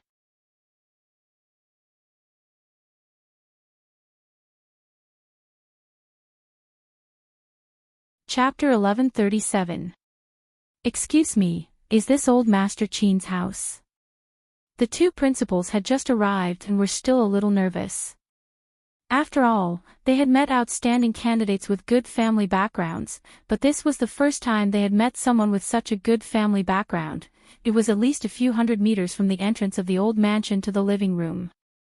However, when Mrs. Qin saw this, she thought that they were here to look for Qin Yojiao. She was a little flattered. "Principal Xiang, Principal Tan, why did you come personally today? Didn't you call Zhao Zhao yesterday?" Hearing this, old Master Qin thought that they were here to look for Qin Yojiao and his expression darkened. He almost chased them away on the spot. "Tong Yueying, I'm warning you. This is the last time." Old Master Qin's tone was dark. This made the principals of Yun University and Beichuan University feel inexplicably guilty and afraid. No way. Was old Master Qin so angry just because they didn't call Bai Yunj yesterday? "Old Master Qin, this matter is related to your biological granddaughter after all. You should listen calmly. Am I her mother? Can't you talk to her mother?" Old Master Qin's tone was extremely irritable.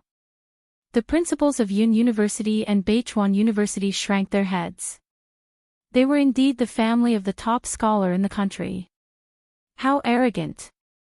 Then, "Mrs. Qin, let's talk." The principal of Yun University smiled stiffly at Mrs. Qin. "You're too polite to come here personally. I really don't know what to say." However, Mrs. Qin was very happy and smiled brightly. "However, if Principal Xiang and Principal Tan are free, would you be willing to attend my daughter's banquet in 2 days? Banquet? The principal of Yun University was stunned for a moment before he smiled. Of course. It's only right. After all, she's the top scholar in the country. We should celebrate. However, the moment he finished speaking, Principal Sue and the rest looked at Mrs. Cheen and the rest instinctively. The top scholar in the country. There was actually a living top scholar in their circle. However, Mrs. Cheen's smile stiffened. Top scholar. Principal Xiang, are you mistaken? My Jiao Jiao is ranked second in city and only fourth in the country. Of course not. Halfway through his words, the principal of Yun University immediately regained his senses. Wait. Who told you it's student Qin? I'm talking about Bei Yunj. Suddenly, the atmosphere fell into a dead silence. However, the principal of Yun University was still talking non-stop. I really didn't expect that student Pei would actually score 749 points in the college entrance examination, which was unprecedentedly difficult. I heard that it was because you didn't finish your essay, so 1 point was deducted, right? Initially, the grading teachers wanted to deduct 2 or 3 marks, but a senior teacher liked student Pei's essay very much.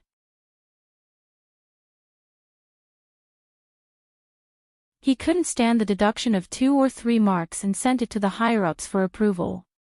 In the end, only 1 mark was deducted.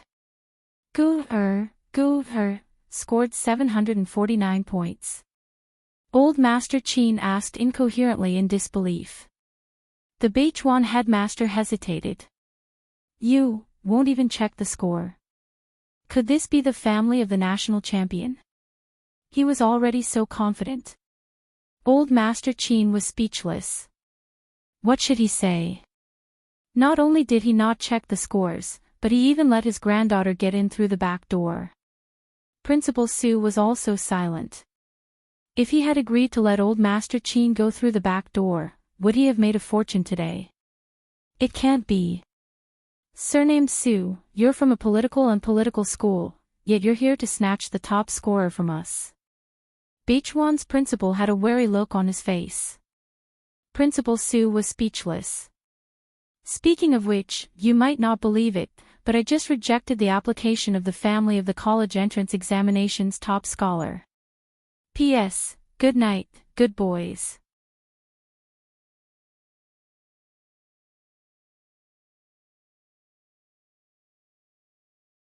Chapter 1138. Principal Sue was expressionless and his heart was numb. Shut up. Bei Yunj.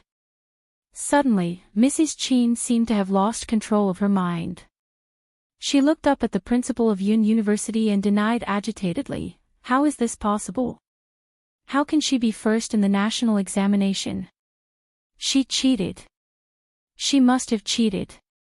However, these words also attracted the cold eyes and disgust of several university principals. The dignified matriarch of the Qin family actually said such words. As a mother, how could she be so biased? It's not strange for student Pei to be the top scorer of the national examination. After all, this child was also first in the previous joint examination. The principal of Yun University changed his attitude. Beside him, the principal of Beichuan rolled his eyes. After finding out that Bei Yunj was seriously ill for the college entrance examination, someone posted on WeChat at night that the heavens were jealous of geniuses. So she's the first in the joint examination? Principal Sue was shocked. When he heard this news before he returned to the country, he was also shocked for a long time. After all, the difficulty of that paper far exceeded the college entrance examination level. But in the end, someone actually scored full marks.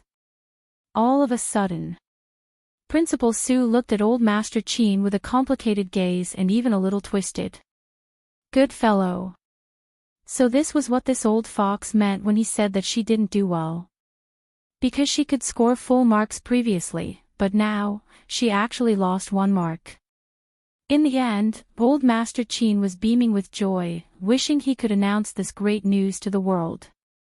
Bei Yunj suddenly said, Grandpa, I've made an appointment with my classmates. Can I go out to play? Before Old Master Qin could speak, several principals beside him stopped Bei Yunj. Student Pei, why don't you consider Beichuan? Our Beichuan physics department is an ace major. As long as you're willing, you can enter any professor's laboratory. Beside him, the principal of Yun University was not to be outdone. Don't listen to him. Every major in Yun University is good. And there are many scholarships. Principal Su, who couldn't interrupt, was filled with endless regret. This was the consequence of being stupid back then. If he had found out that Bei Yunj was first in the joint examination before he rejected her, he would have brought her to school no matter what. Then, the principal of Yun University suddenly played the emotional card. Yunj, you know that old Master Bai is the former principal of Yun University. Isn't coming to Yun University like returning to your happy hometown? Bei Yunj, the principal of Beichuan, was not to be outdone either. Yunj, you know that Elder Zhong is my teacher. If you want to come to Beichuan, more than half of the professors here are Elder Zhong's juniors. Mrs. Qin's face turned ashen when she saw the noisy scene.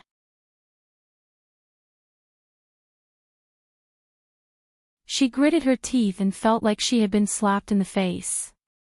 Mother Qin took a deep breath. She didn't want to stay here for even a second longer. She turned around and left. At this time, Bei Yunja's eyelids also twitched. About choosing a school. I'll listen to my grandfather. After that, Bei Yunj left quickly. Only old Master Qin was left standing there in a daze.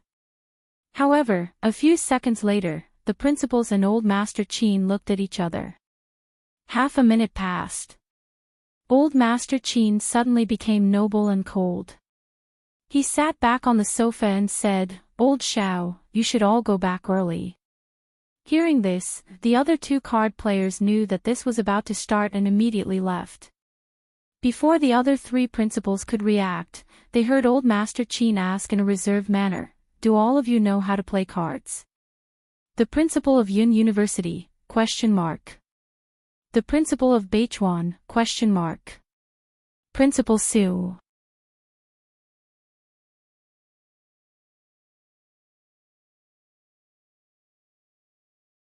Chapter 1139.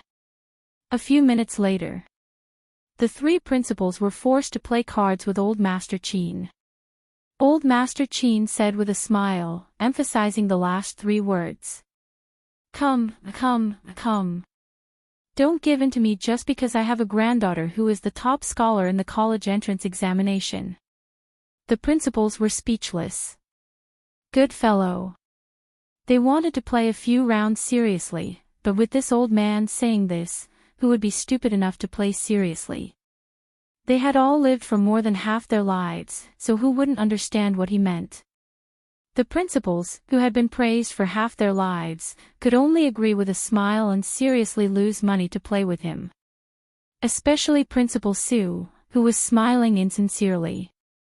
This old thing was not letting him go. It was obvious that he wanted to take back the money he had won previously. For the entire afternoon, old Master Qin had a lot of fun and only sent the three principals away in the evening. His face was filled with the joy of victory. Principal Xiang, come again next time. Why yes, please wait. There was a stiff smile on Principal Yun's face, but his heart was about to break down. He never wanted to come to this godforsaken place again. After the principals left, old Master Qin put his hands behind his back and returned to the living room arrogantly. After a while, he went upstairs to change his clothes. About half an hour later, Qin Lang had just returned to the old mansion when he was shocked by old Master Qin in the living room. You! What are you wearing? A dragon robe? Qin Lang asked, speechless. Old Master Qin stood in front of the mirror and looked at his bright yellow Tongshan suit, but his tone was indifferent and pretentious. How is it? I'll wear this at the banquet. Qin Lang was speechless. Do you want me to make you a king's crown? Gu isn't here, right? Qin Lang couldn't be bothered with the crazy old Master Qin inside. I heard that Qin Yojiao got second in the city. I hope she doesn't know about this. Do you think Go is like you? She only scored so little for the college entrance examination. Old Master Qin looked at him with disdain. Qin Lang was speechless. How much did Go score? Qin Lang looked up and asked. 749. Old Master Qin raised his chin with a look of disdain. Unlike you, Yunda on your card. Just now, the principals of Yun University, Beichuan, and Guizheng were playing cards with me. Qin Lang, no wonder this old man already thought of himself as an emperor and started to wear dragon robes.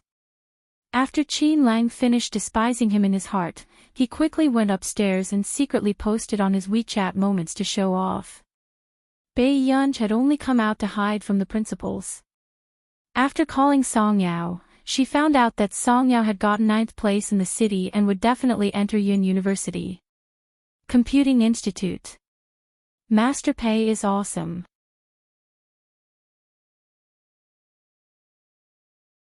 He casually became the top scorer in the country with a high fever, Si Qingyan teased.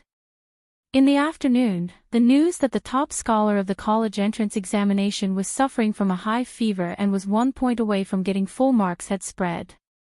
Was this the world of the big shots? She should be coming to my faculty, right? Si Qingyan asked excitedly. Bei Yunj didn't even raise her head. Are you going to teach me? Si Qingyan was speechless. What kind of question was this? I haven't thought about it yet. I just want to make the old man happy by taking the college entrance exam.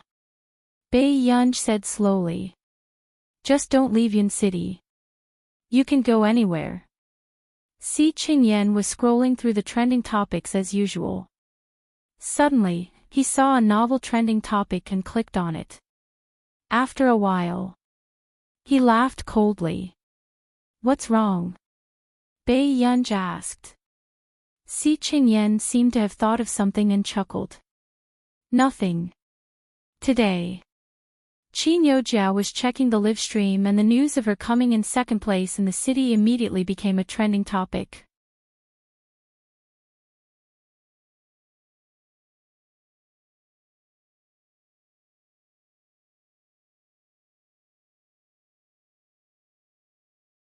The netizens couldn't help but worship the big boss. The examinees from the same cohort had been rubbed against each other. How could they get 749 points? Is he an immortal? I'm dying of laughter. Qin Youjiao just became a trending topic. Why are you so fat? Are you deliberately trying to embarrass our universe's #1 female lead, Sister Zhao? Dog head. I can't let my mom see this trending topic. Heh, I'm already getting beaten up in the same school as the top scorer.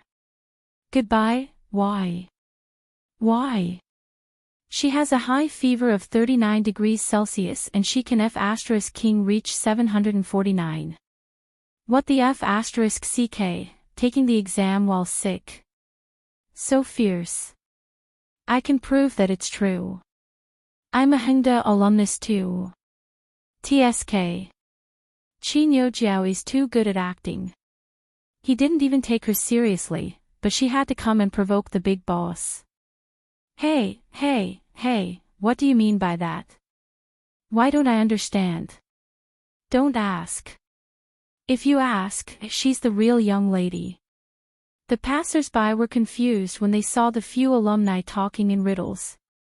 What did this have to do with the real young lady?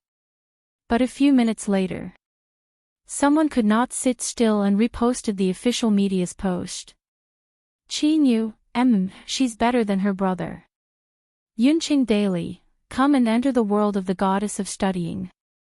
She scored 749 points in the hellish college entrance examination. The editor is crying too. Picture, P.S. There's one more chapter. You're tuning into the LoveLore Library YouTube channel. We're so grateful for your support and don't forget to subscribe to join us on this incredible journey through captivating stories. Your generosity through donations truly makes a world of difference. as it's the primary source of revenue that allows me to expand and enhance this channel for you. Thank you from the bottom of my heart for being a part of this adventure.